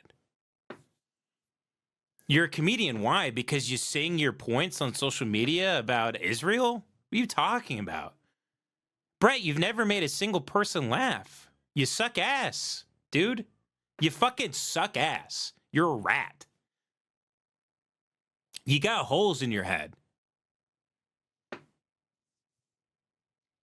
It's not my fault you took a bunch of MDMA and got swindled into marrying this Satanist. Okay? That's on you. I didn't do that. I married a good girl. I've started a good family. We have a good, healthy foundation here. We have fun with each other. We hang out with each other all day as we're learning how to be parents and grow our family and raise our daughter and navigate this whole thing. I don't do this stuff for the reasons that you do it, Brett. Which I could only suppose the reasons you do what you do is because you just need attention. That's the only reason you're doing this, huh, Brad? You just need fuckloads of attention. You think you're brilliant, huh? You think you're like really, really smart? You think you're like a genius? You think you're like Andy Kaufman or something? You think when the history of comedy is written, you think you'll be mentioned at all, Brett? You think you will? Do you think you're Lenny Bruce? Because you're speaking out for Israel, a state that, a country that we are funding astronomical amounts of money and supporting in their war. You think you're Lenny Bruce for speaking out against what are you speaking out against, Brett? You're speaking out against people who are being detained and extradited from our country for going against what you say? Is that Lenny Bruce? Are you the truth teller, Brett? Are you the fucking truth teller? Is that you? Brett! Brett's always telling the truth. Yeah, man, I'm really I feel like I'm being as of late, you know? I'm on Stranger Things season 6. I make a ton of money. I own a house in LA. I face no adversity whatsoever, but you know, people on the internet don't like me. So, you know, I'm pretty much being don't worry though, I'm contacting my cousin up at YouTube to wipe Ben Avery off the face of the earth.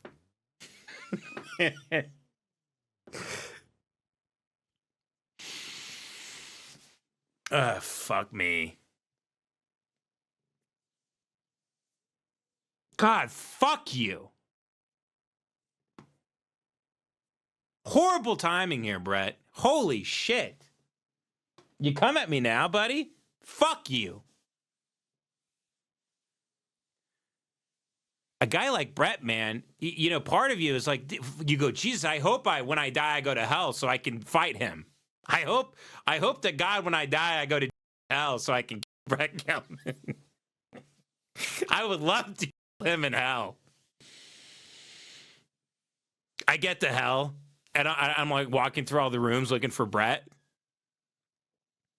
And all I hear is, who wants some Arnie Palmies? I hear that in one of the rooms in hell. I'm like, jackpot. I open the door. I see the devil just anally Brett from the back. I tap him on the shoulder. I push the devil aside. I'm like, I got it from here.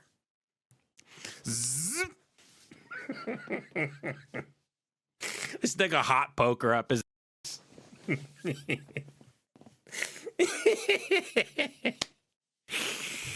I Brett Gelman in hell. I turn around. I'm like, hey. I'm like, come in here. I want you to see this. Me and our fucking tag team Brett Gelman. We're Eiffel Towering Brett. Cutting his limbs off. Ripping his skin off. It's growing back. Because it's hell. Because you rip their skin off with their arms, it grows back. So it's like pain forever.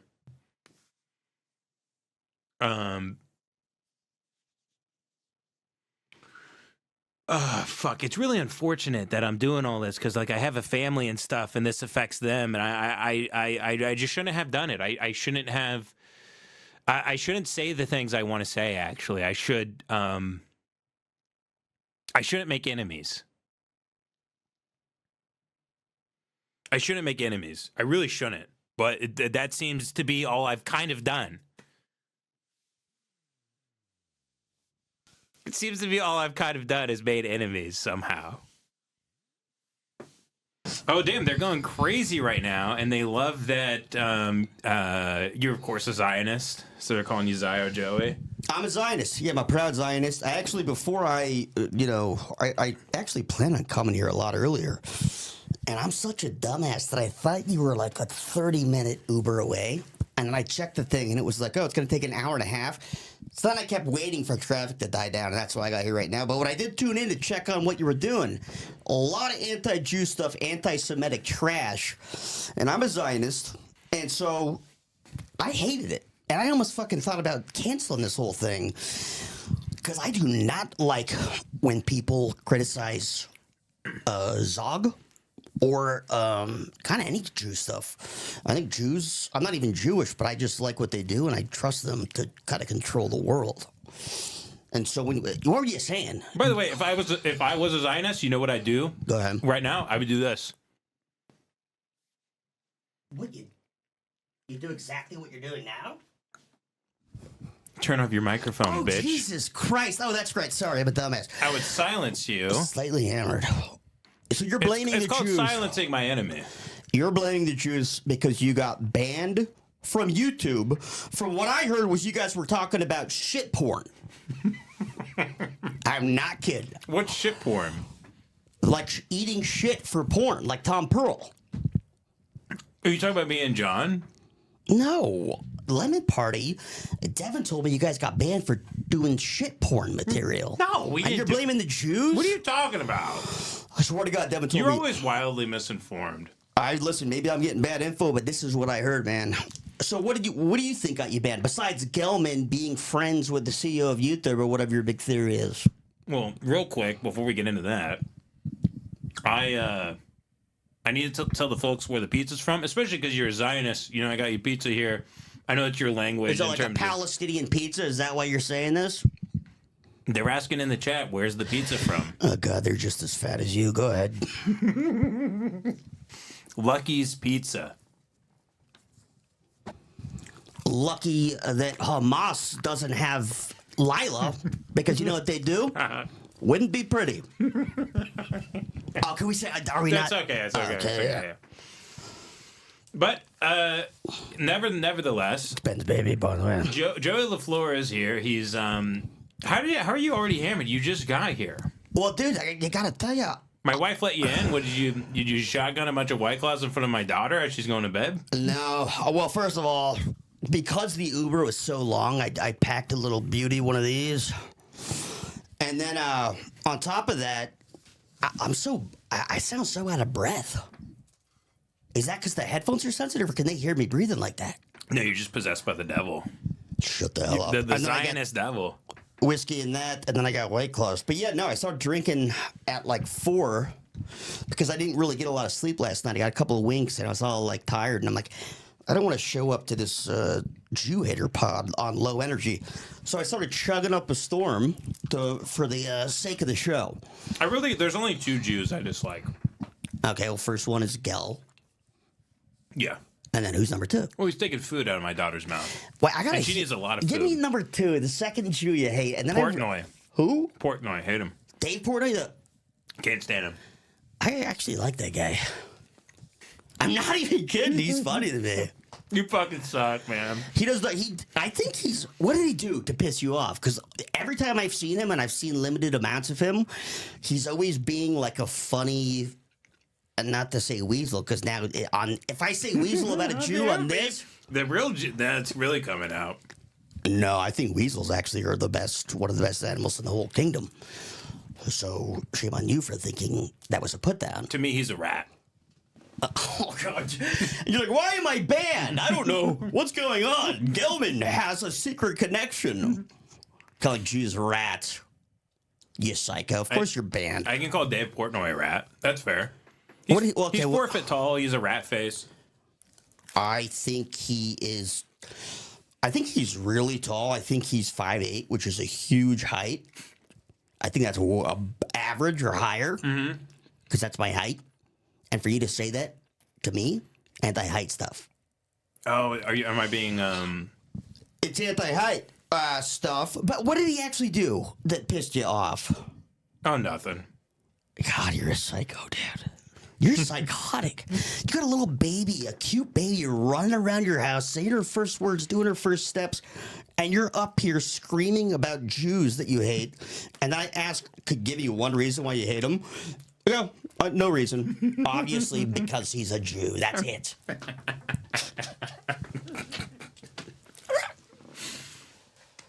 Do you actually want to hear the whole Gelman thing? Oh, actually, yeah, I would love to. I don't know anything about this. So, Gelman, I just found out. Have you seen his podcast? No. So the Neurotica podcast is his new podcast he put out with his wife, Ari Diane. Ari Diane, as we've already uncovered on the show, was in a satanic sex cult in Los Angeles that her brother ran. Gelman would take copious amounts of MDMA and ecstasy. There's no way this is confirmed. You said she's in a satanic cult where they have what? She was. And this is known somehow. By me. All right. Can you stick to the facts and then after we can give the color commentary? I did a whole thing on Patreon about this. Yes. On the Limit Party Patreon, behind a paywall. Okay, well, I guess go back to your explanation. If you could stop eating for 1 fucking second. Fat prick.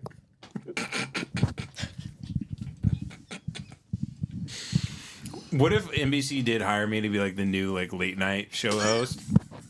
But I can't stop eating. So the whole show, I'm shoving pizza in my mouth, and I'm asking Robert De Niro, I'm like, how was your flight in?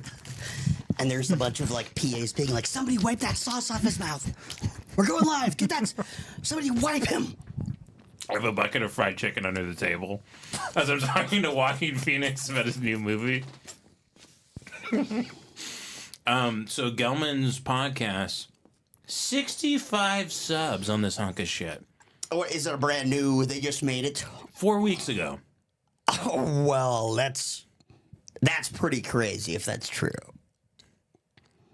So that seems like an actual fact. 60 subs. I got it up to 60. I've been encouraging people to sub. They had like 9 people. How is that possible? Why can't he just tweet it and get more? He's not trying to promote it, or what's going on? I ran him off of X because I started a whole rumor he died. And so he quit X. He quit it. I ran him off of X. He doesn't get on there anymore because of Nazis like me, quote unquote. Oh. Also, doesn't this hurt your theory that he runs YouTube if he has an account with 60 followers? I thought you would say that. And let me show you what's going on here, because you know me, Joe, I have the receipts. I don't just hate people because of their ethnicity or something, or whatever the hell you're trying to say to me. Okay, sure. So I'll pull this up. Okay, you ready for this? Ready, bud. I can't see it on this. Am I supposed to turn around and crane my neck? That part of the studio I haven't really figured out yet. You could maybe turn your chair, actually. I'll just look for this one bit. So we got them up to 70 subs now. Wow. And their episodes get 195 views. This one we talked about, so we kind of beefed the numbers a little bit. But they're not really getting anything. So yeah, it's pretty sad. Yeah, it's actually really pathetic, especially for a celebrity who's on a hit TV show on Netflix. Yeah, it's Stranger Things? Mm-hmm. Yeah, that's terrible. That's absolutely pathetic. I won't deny that. We're finding out she hates him. The whole podcast is her hating his behavior, and then he will gaslight her because he's a huge narcissist. The woman married to Brett Gelman hates him. Big surprise. Breaking news. Okay. Well, you saying that because he's Jewish? No, he's just obnoxious. Him being a Jew is the only great thing about him.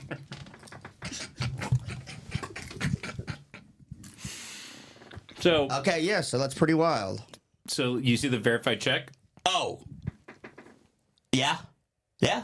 You need 100,000 subs to apply for a verified check. Have you Googled? Is there a way to get it below that? Yeah, be a guy who has a guy at YouTube that gets you verified.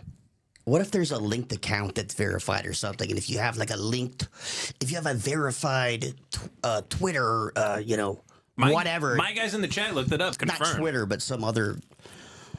We got a whole army of people here that confirmed it. Why are you pointing at a chat? Oh, it's there. Okay, I didn't even see that. Oh, by the way, do you use Discord? I'm actually on your Discord. Okay, could one of the mods, could Jack let Joey into the live chat so you can read it on your phone? Because they'll be asking you questions as well. Well, I don't want to be looking at my phone. How about you? If they ask me one, you just read it to me if it's a good question. Okay, I could also I could just make it bigger here too. Okay, that'd be great. Because I can actually kind of see this TV. There you go. Hold on, let me jump to present. Look at that. That's from when I was on Lemon Party. Oh, by the way, did my episode get you banned? Was that the ep? Because I did that ep after the Super Bowl, very hammered, and then I went on a trip to Seattle, and when I got back, you were banned. I actually never got the full story. Well, you know the timing of the week we got banned on YouTube when we first started getting strikes. Okay, no, what? That's kind of good. The week this came out, I actually was starting to like this, and they became verified. I wasn't going to connect the dots like this, Joe, because you know me, I'm not this fantastical sort of guy. I don't like to spin yarns, and I always speak very carefully. I don't speak recklessly. I don't want to go that far. I'm not emotional when it comes to a lot of this stuff, and I should be more emotional because I got my daughter in the other room. When I tuned in earlier at home to check in, like on see what you were talking about, you were screaming at the top of your lungs about Jews. So you are a little emotional sometimes. Well, that's a great picture of you, but so this is what I've kind of connected here. Would love to hear your thoughts on it if you think it is accurate. I think he probably is very well aware of me. I'm causing all this pain and suffering for him. It's the week his podcast comes out that we start getting strikes and then our YouTube gets locked. They also have a blue check on YouTube, which means they probably know somebody. I think we can assume that at YouTube that is having a targeted thing against me. So, try not to burp into the mic because I respect the studio and I respect the show. Oh, sorry, that one snuck out. So let me actually try to take this seriously for a second. You're saying that you ran him off X. They put you in the chat now, so you can see. Okay, cool. I'm gonna have to check tomorrow. I don't want to look at my phone on this. But so you ran him off X. Is that an actual true thing, or is this now a bit of a stretch? Yeah, because I was dunking on him big time. Has he ever responded to you or acknowledged you? He never has responded to any trolls. He'll just, when I'm dunking on him, he would just tweet. He would subtweet me and talk about how these Nazi trolls are trying to make him afraid to be in his own house and all this stuff. And then eventually he just gave up on Twitter completely. Now he's on Instagram. And you know what's funny? I've never interacted with him on Instagram, but him and his wife have blocked me on Instagram. Oh, they just preemptively were like, all right, hun, no more X. We're going to go on Instagram. First thing, though, we're blocking Ben. Okay? I think so. They're like, oh, it's unhealthy for us, for Ben to be able to contact us, okay? So we're getting off X because we can't control X. Mm-hmm. Block him on Instagram, and I think we're okay. I'm starting to believe the theory a little bit, but not because he's a Jew. And I don't even know if Jews own YouTube. Do they? I'm sure they do.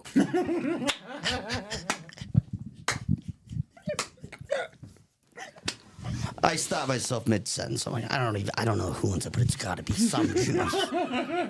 Decent amount of Jews on it.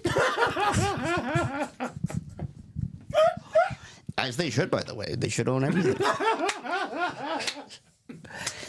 I want to give my estate to them. I don't want to be able to make a decision without Jews first looking it over and approving it.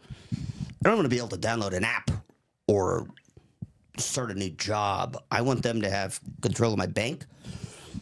And if I have a credit card, I want them to review every transaction. But so anyways, some people, you don't agree with that kind of stuff. And it's kind of everybody has their own opinions on that. It's so funny to be like, you believe in the Jew conspiracy and you're glad for it. You guys think they should control the weather. Oh yeah, no, the weather would be way better. It wouldn't be fucking raining right now if the Jews controlled it. I'll tell you that. And thank God, because we were in a drought. The fires and everything, the Jews said they use their weather machines to make rain fall from the sky because they love us and they care about us. If me or you were in charge of the weather, we would forget that we were even in charge of it. It'd fall by the wayside. We'd fall into a drought. Everybody would starve to death. Oh no! You know what I mean? If we were running it, it'd be constant wind, and it would be like snowing for no reason in like the desert. We'd fuck it all up. Jews are doing a pretty good job on weather stuff. If you think about it, how hard that must be. So give them a little credit, right? Yeah.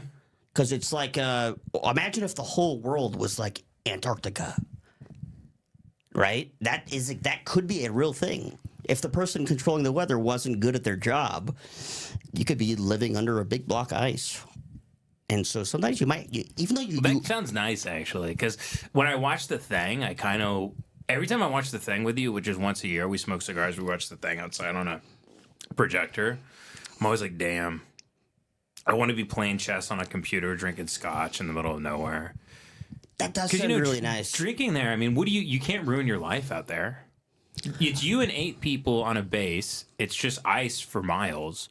What are you gonna get? You're not gonna get too hammered, and you can't break the law. You know what I mean? Drinking is kind of allowed out there. It seems like even on the job, but I mean they are scientists, so it's like if one of them gets a little bit starts drinking too much and they don't submit their science or lab results or whatever kind of science job they have, you get fired, sent back home.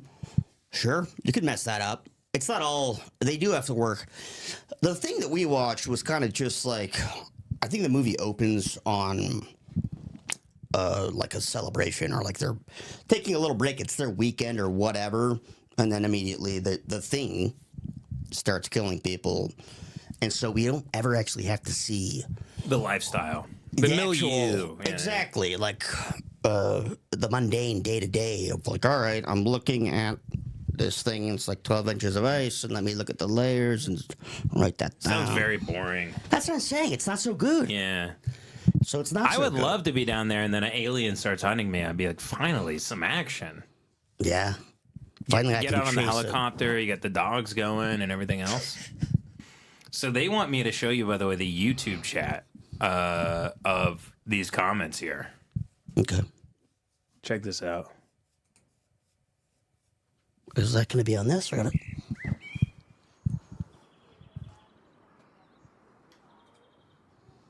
okay, look, I'm going to say it. I should. It was the way you said it. It was so cruel. It was the best pizza in the world. The arugula on this particular pizza. Or what? That is the best pizza in the world. It's a key ingredient to the pizza. If you remove that ingredient, even hide her to staying on a podcast. You're just not eating the same pizza. Therefore, you're not getting the full experience of that pizza. Look at his nails. This is not a fan edit. This is how they released it? Yes. And they bank these. Jack tracked down the date according to the weather. Because I asked her, when was the last time it was 107 degrees in the valley? And she's good with dates and weather. She remembered it was the first week of September. That's when they were recording the first episode. They've been banking these since September. This whole thing is planned. Fucking great detective work, Jack. Yeah. Isn't that amazing? That's wild. Yeah. So that was what created the emotions inside of me. However,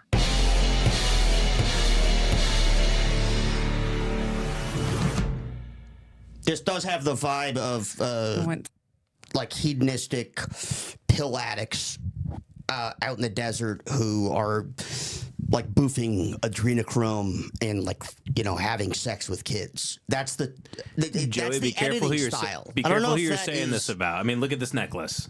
Hey, look, even like the true leaders of Zog see this and they go like, all right, somebody has to get rid of Gelman. He's making us look insane. Well, there you go. I can work for Israeli intelligence. Why can't I be in the can I be like in a gay faction of the Mossad where I like I don't know. Maybe I could suck off Mossad. Yeah, I could be the guy in Mossad. They go, hey, I'm trying to get sucked today. They go, Avery is giving out free blowjobs in the break room. Also, he attacks Brett Gelman all day on the internet to put him in his place because we got to keep the Zog shit under wraps, and he's put out a bad name for us. He's a comedian and he never says anything funny. Zog honestly is going to catch wind of this if he keeps this up. There's going to be a meeting at Zog headquarters, and they're going to be at a big round table, and they're going to say, okay, guys, on the Gelman issue, let's face the facts. He started a YouTube channel. 60 followers somehow. We gave him the fucking Netflix show, and that's all he can do with it. 60 followers. On top of that, he's got a pedophilic editing style on the thing. Yeah. So it's a pedophilic style of show. The wife visibly hates him, making Jews look bad. Paints his nails, but not even well done. It's chipping away, and then big gaudy Jew, gems on his fingers, on the rings. So, anyways, we've decided unban Ben Avery and get rid of Gelman. And also, nails are yellow. What is that? Lemon Party. He's trying to show that he has his hooks in us, or his claw. He's trying to send a message, Joey. Now you're going like schizophrenic. He's sending a Zog message. Now you're like ruining what was almost a compelling. Okay, but here's what they want me to show you, by the way. Look at this. 73 comments now, 190 views. Pretty good engagement. Oh my God. That's crazy. That's awesome. And guys, I'm not gonna go on that show. Actually, you know what? Sure, I'll go on. Tell Gal that I'll go on if he responds to you guys. But I'm not proud of him. I don't consider him somebody to look up to as a Zog. It's wild, man. Hebrew scholar. That's a pretty sick kind of full circle that the top comment on his unwatched show is somebody trolling him about me being a Zionist. Guys, I have found an interview with our boy Gelman. I have not seen it yet, but why I want to play this is because once again, it has no views. This guy is interviewing the McVeigh actors. As we all know, Brett Gelman is in a new Timothy McVeigh film. And he is he's interviewed here by something called MovieWeb. This has 111 views. It's been out for weeks. Guys, we need to show the press here a little love. We need to show Brett a little love. Let's see if he reveals his process for the first thing about acting. This movie that I want to ask for the group is when you think of like McVeigh. Now, this guy, Julian Roman, I don't know who he is. It says MovieWeb, but he kind of looks like a manager of a Cricket Wireless. Like if I went into Spectrum and tried to get my phone fixed, he would go in the back and come out with my phone all fixed and stuff. But I guess because of DEI, they let him interview Brett Gelman about the new Apple TV slop he's in. So let's see what I'm sure he's going to have some hard-hitting questions here, considering he doesn't own a fucking microphone. And Nichols, they're these evil, murderous people. Oh, and Brett Gelman is playing Terry Nichols in the McVeigh film. You expect them to be like devils with horns, but the way they are portrayed in the film is so cold and chilling, you kind of realize... Yeah, the movie bombed all right. Just like how Brett likes. Everything this guy touches turns to bombs. These are just evil men who are just very normal men who did an awful, awful thing. So I just want to know, what attracted you to playing these parts? I mean, did you want the characters to be more villainous? Brett goes, yeah, so basically I need money and attention. So I say yes to things when they're offered to me. I say yes, I need someone to be sticking a camera in my face, and I need attention, and I love money. That's Brett's creative process. No, I think what attracted me to playing the part was that the script. He's on drugs. Brett, you gotta be sober for the interviews, buddy. You got to be sober for him. Very good. Vandal did reveal to me that there's this movie called Lemon with Brett. We'll see the trailer after this. Script and Don't let how me Mike forget. wanted to do it was that you were humanizing the. So, by the way, one of my favorite bands in the entire world is created by this guy named David Berman, who took his own life, sadly. They're called the Silver Jews. He's one of my favorite. He's like a poet to me. He's so incredible. I love the Silver Jews. Love them, love them, love them. What's unfortunate about that is Brett looks a lot like him, which does upset me slightly. And he didn't get any of the Jewish artistic intellect or gift. You got none of that. That Berman, Mr. Berman received from Silver Jews. If you don't know who the Silver Jews is, you got to dive in. They're unbelievable. He had a new band called Purple Mountains. They were going to tour. I was going to go see him, and I think the day before the tour was going to start, he took his own life. So, I believe it was. He always struggled. He struggled with heroin and everything. He was just a brilliant, sensitive genius. Really, really twisted guys, and you were showing a portrait of human beings, and you were seeing like sort of the mundanity of the days leading up to it. So God damn your comments. You saw them more as somebody who could, almost live next door to you, and so doing that would make what they did that much more terrifying and that much more horrible.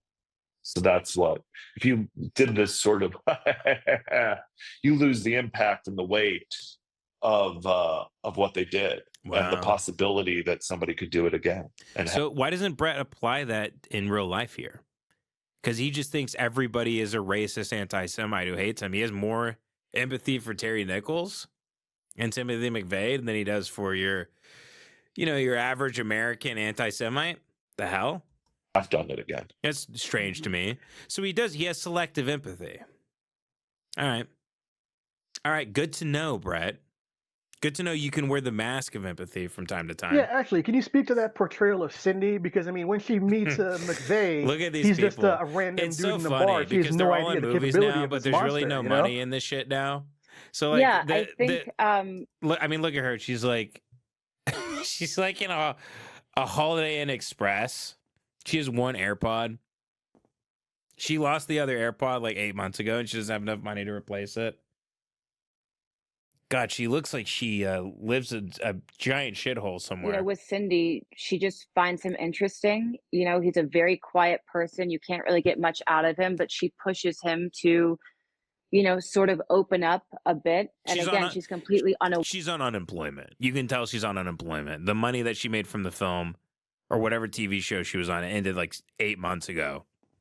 She's collecting aware some of checks. his motives throughout the entire film. But I think with them two, it just shows human connection. It shows Timothy as a person. And, it was really interesting to be able to work with Alfie. Yeah, you guys are really selling the movie. Great job. You're really selling the movie that bomb. Who's this guy? Did he have to be in a trailer with Brett Gelman for 2 months and he got cancer? 100%. Does this man actually have cancer? Shrouded in mystery, very enigmatic. I'd feel really bad if he does. Does this actor actually have cancer? He might have cancer from working with Brett.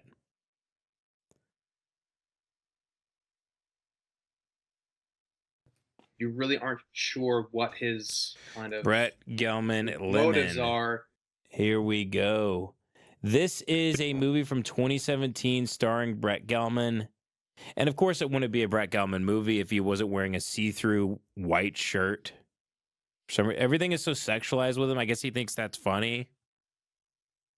He thinks it's funny. It's like the hack thing of just like rubbing your nipples and thinking that's like a hilarious bit. It's a hilarious alt bit to be comfortable with your disgusting body. How old are you? 35. I present to you Lemon from 2017 starring Brett Gelman. 165. Let's say 220 to be safe. Thank you so much for coming in. Hardy, hardy, har. He's in his underwear. Hardy, hardy, har. Wow. That's see, when you're making a comedy, you can, once you cut to the wide and you reveal the context of the situation, and now hilarity ensues. Thank you. They love your look. Your audition, rock solid. I got a job. Tomorrow I'm going to New York for 10 days. What's in New York? It's better you stay.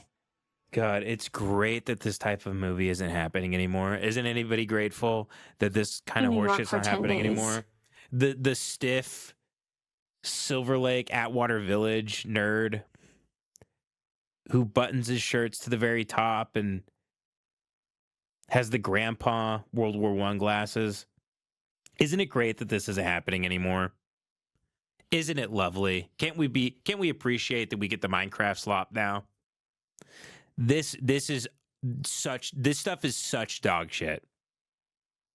What's in New York? It's worse than Better you slop. stay. I don't usually do this kind of work. Gloom. Gloomy? More gloom? My sister has a black son. He's 6.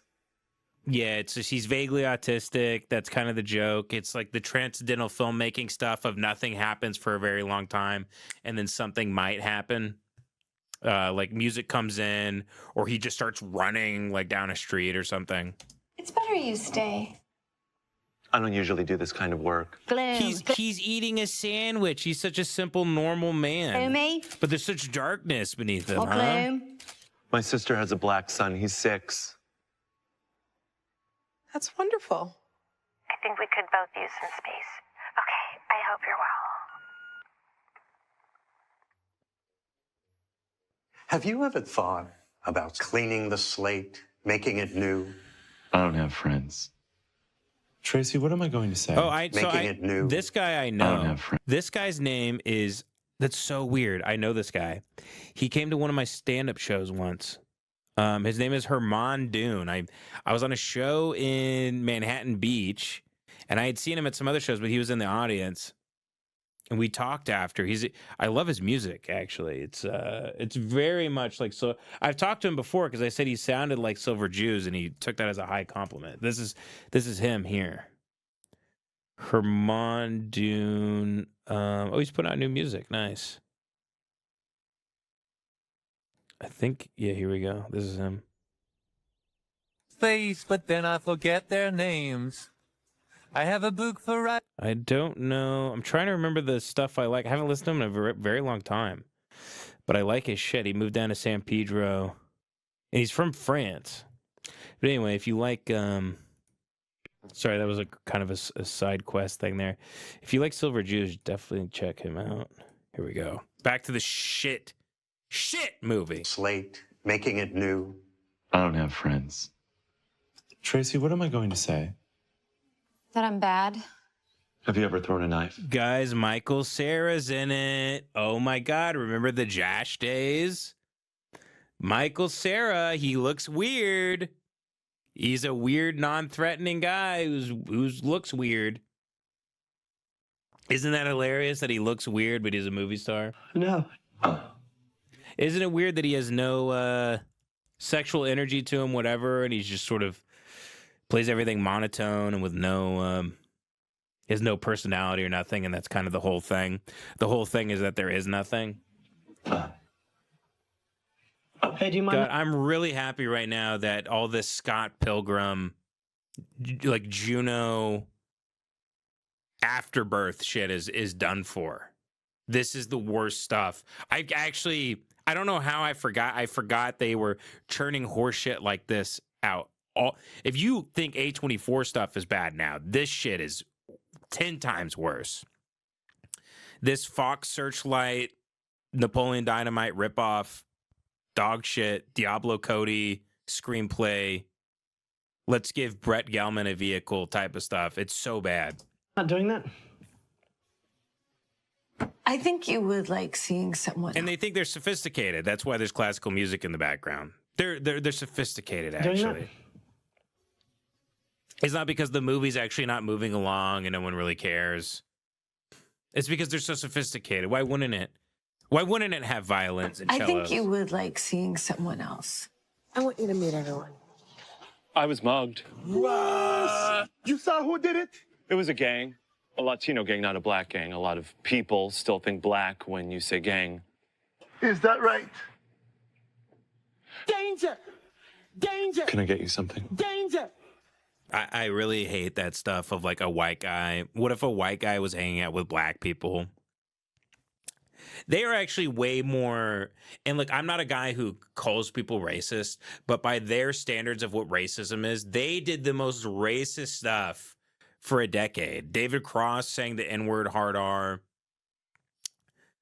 These sort of sketches, you know, you have 30 Rock blackface, Sarah Silverman doing blackface, and Parks and the Sarah Silverman program. And then, you know, cut to now, if you're like a Republican, they think you're Hitler. But for a decade, they were running rampant with like blackface, saying the N-word, having sketches where what if a white guy talked to a black person who was really black? This stuff is, I'm actually gonna wake up every day and be thankful for my family and thankful that this stuff is gone and is no more. It's no more. I don't even hate Diablo Cody, by the way. You know what I mean. You know what I mean. I'm talking about a certain flavor of artistic cuisine. You know what I mean.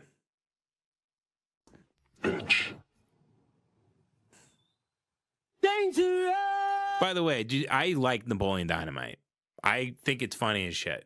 I rewatched it on a plane with no volume, holding my daughter as she was sleeping, and it was really, I was laughing my ass off.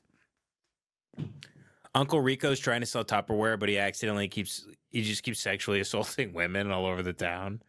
It's very funny. Here we go.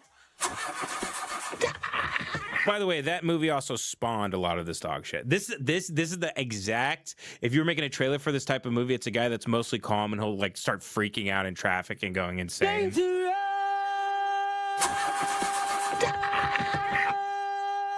I knew you were crazy. Please stop following me. I am dangerous. Yeah. Are you stupid? Dangerous. Yeah, in Broadway. Yeah, there's a quote from the Austin Chronicle about it, about how it's brilliant. Promise me love. All you brought me was one road. Get off me! Get off me! Get off me! Get off! I heard screaming. Guys, Andy Daly's in it. We got all the big improvised people from UCB. It's more horse shit from the people that made horse shit. From the minds of people who made stuff that sucks ass. It's another thing that sucks ass. Lemon with Brett Gelman. I'm having a heart attack.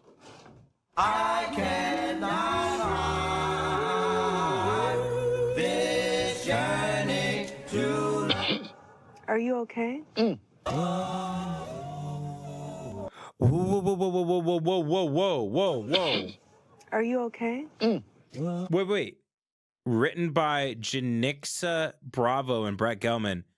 Was Janixa Bravo Brett's wife, the black lady he married? I need an ID on this real quick. Janixa Bravo.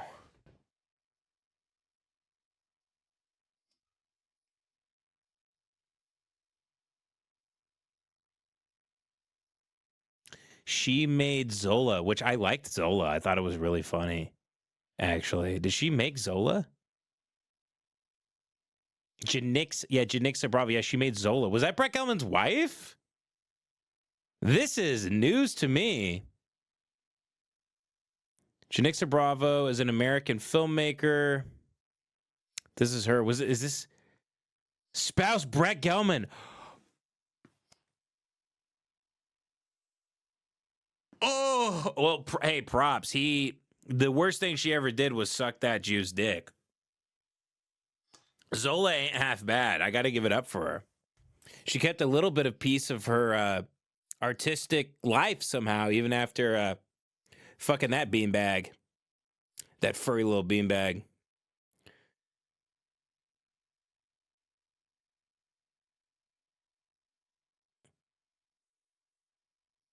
In December 2015, Bravo married her longtime boyfriend, actor Brett Gelman. Gelman and Bravo met in New York City while working on a New York Lotto commercial.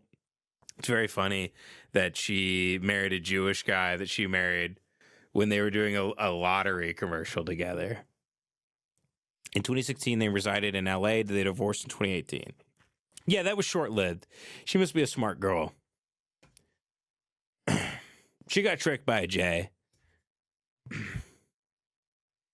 She just got tricked by a Jay. She's black. She probably hadn't been around Jays that much. She was the writer and director of Zola. Zola has problems in it, but I thought it was pretty damn fun. When they started singing Hannah Montana in the car. By the way, pretty crazy that she claims she wrote the movie because Zola was based off of a tweet, a Twitter thread from a stripper. Still, good for her. Man, that is blowing my mind right now. I did not know. She sucked that worm's little cock, huh? That is blowing my mind right now, man. Brett Gelman's wifey. My wifey. And then, you know what Brett did? Gelman wailing wall. He did this. This is what Brett turned around and did after he divorced. After he divorced that cue ball. He turned around, he went to the Wailing Wall and proposed to a witch. We came to visit today. I've been coming here since infancy, and I plan to continue to come here for the rest. Oh, really? Is this? Oh, because it's your home. Is it your homeland? Go ahead. Speak. Speak Hebrew for us. Speak some Israeli. Can you do any of that? Look how mad Brett looks. By the way, hates. They both just hate each other so much. But this is going to Israel for him. It's kind of like, I don't know. It's, you know, your grandma sends you $300 on your birthday, so you got to call her, and you don't really like talking to her. Something like that. It's like, he's like, all right, I got to go and touch base, come back. You know what it is. I have to pretend I give a shit about Israel. We're here at the Kotel. We came to visit today. I've been coming here since infancy, and I plan to continue to come here for the rest of my life. We're here to show our solidarity with Israel. My first time here was last April. Showing solidarity with, I think on average, they've been killing over 100 children a day since they started, you know, a year and a half ago. So they're showing solidarity with the killing of children. Innocent children. And they're smiling. They're smug about it. And I plan to come here the rest of my life. By the way, you should know that the entire world besides the United States, for some reason, a lot of us can't see the influence Israel has over the United States of America. To the rest of the world, it's just a known fact. It's not a conspiracy theory. It's not a hypothesis. It's not. The rest of the world goes, no, we all know Israel controls America. That's very obvious. I don't know why. And then they're confused why we can't see it. I mean, look at this. Well, this is, to me, the most powerful place on earth. It's the most powerful place on earth. It's really a privilege to get to be here. They can't just go to the Wailing Wall. It's such a private, spiritual, religious experience for you to go to the Wailing Wall. Why do you guys kiss the wall? There's 9,000 photos taken of you. People are recording it and filming it. If it's such a private, great moment, you know, what's with all the cameras? What's with all the video? What's with the, Has anybody in Hollywood or in a high political position kissed the Wailing Wall without taking a picture of themselves doing it? Has any of them? Supposedly it's such a sacred thing. Oh, it's so sacred. Get everybody, cameras, get the cameras, lights, get it all right. Is the audio good? Do we need a clapper? This is Hollywood. What are you talking about? It's dog shit. Wait, did Brett just go on the James Corden show and I missed it? Now, Brett, I want to talk to you about this. No, he just sucks ass. Hold on, let me see if Brett talks about the movie at all, though. Terry Nichols.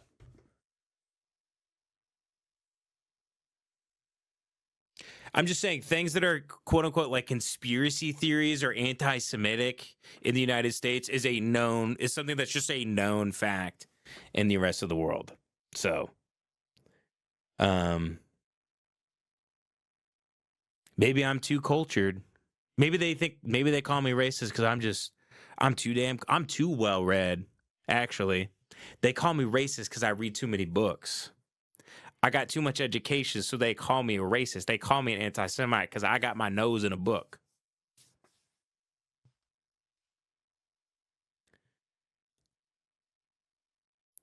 Oh my God. Latest movie news and trailers. Exploring the dark journey of Brett Gelman, Ashley Benson, and Anthony Kerrigan and McVeigh. 7 days ago, no views. I'm going to leave that at no views. McVeigh's Ashley Benson and Brett Gelman take us into the mind of terrorism. This was from Screenfish, and it has 13 views 6 days ago. How bad is this movie bombing right now? Does anyone know? How much money is this thing losing? Oh my God. Okay. Well, there's like nothing. There's really nothing about the. Did he not do? Man, he didn't do. Did he not do? Man, he hasn't done anything in terms of press for this film. Wasn't this in theaters? Man, if I type in Brett Gelman, it's just like clips of me talking about him. Oh no! See, because I was gonna get to this. Because, okay, hold on.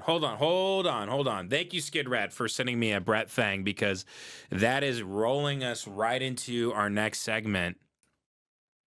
Guys, listen up.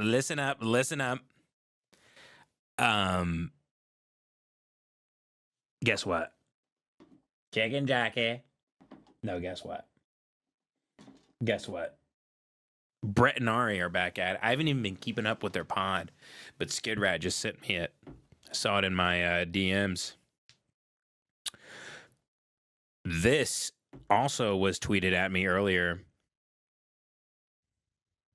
This is from Jack Torrance at J Torrance's Ghost. Sent me this here. So this is I guess Brett is so in need of money. He's doing like these commercials for Fiverr, everybody. This is sad. This is really sad. Again, he's a big Hollywood star. He's on Stranger Things and everything. He's probably doing these for what, $15,000? Agent, manager, taxes, California. So walking away was like $6,500. I mean, how many flights is this guy taking to Israel that he has to do these little commercials, you know? He's not making big money off of these, trust me. Not making big money at all. It's your favorite? It's really sad. I think they're all the same. Before Fiverr Go, I was just another AI. Level up boss mode, now you run the show. Always trying to create, but never quite getting it right. You want me to regenerate it in a different style, like K-pop? I just wanted a speech. I did have one thing going for me, though. 4 seconds. Wow, that was fast. Speed. Is he gonna use it? That? No, definitely not. Here are 600 one-of-a-kind taglines for your brain. Number 4? Same. Yeah, I was a mess. Thank you. My pleasure. I have been known to take inspiration from other people's work. Oh, That's how I met Jane. She's an illustrator on Fiverr. What are you doing? I guess Jane saw something in me. She taught me everything. Her technique, her vision, her attention to detail. Great. Try 5 fingers. For the first time, my abilities were focused. I finally had my own style.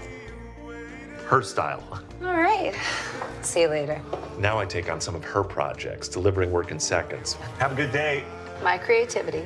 My efficiency. Clients can. I love showing this because without comment, it's a sad, desperate thing he's doing to himself. And I don't pity him.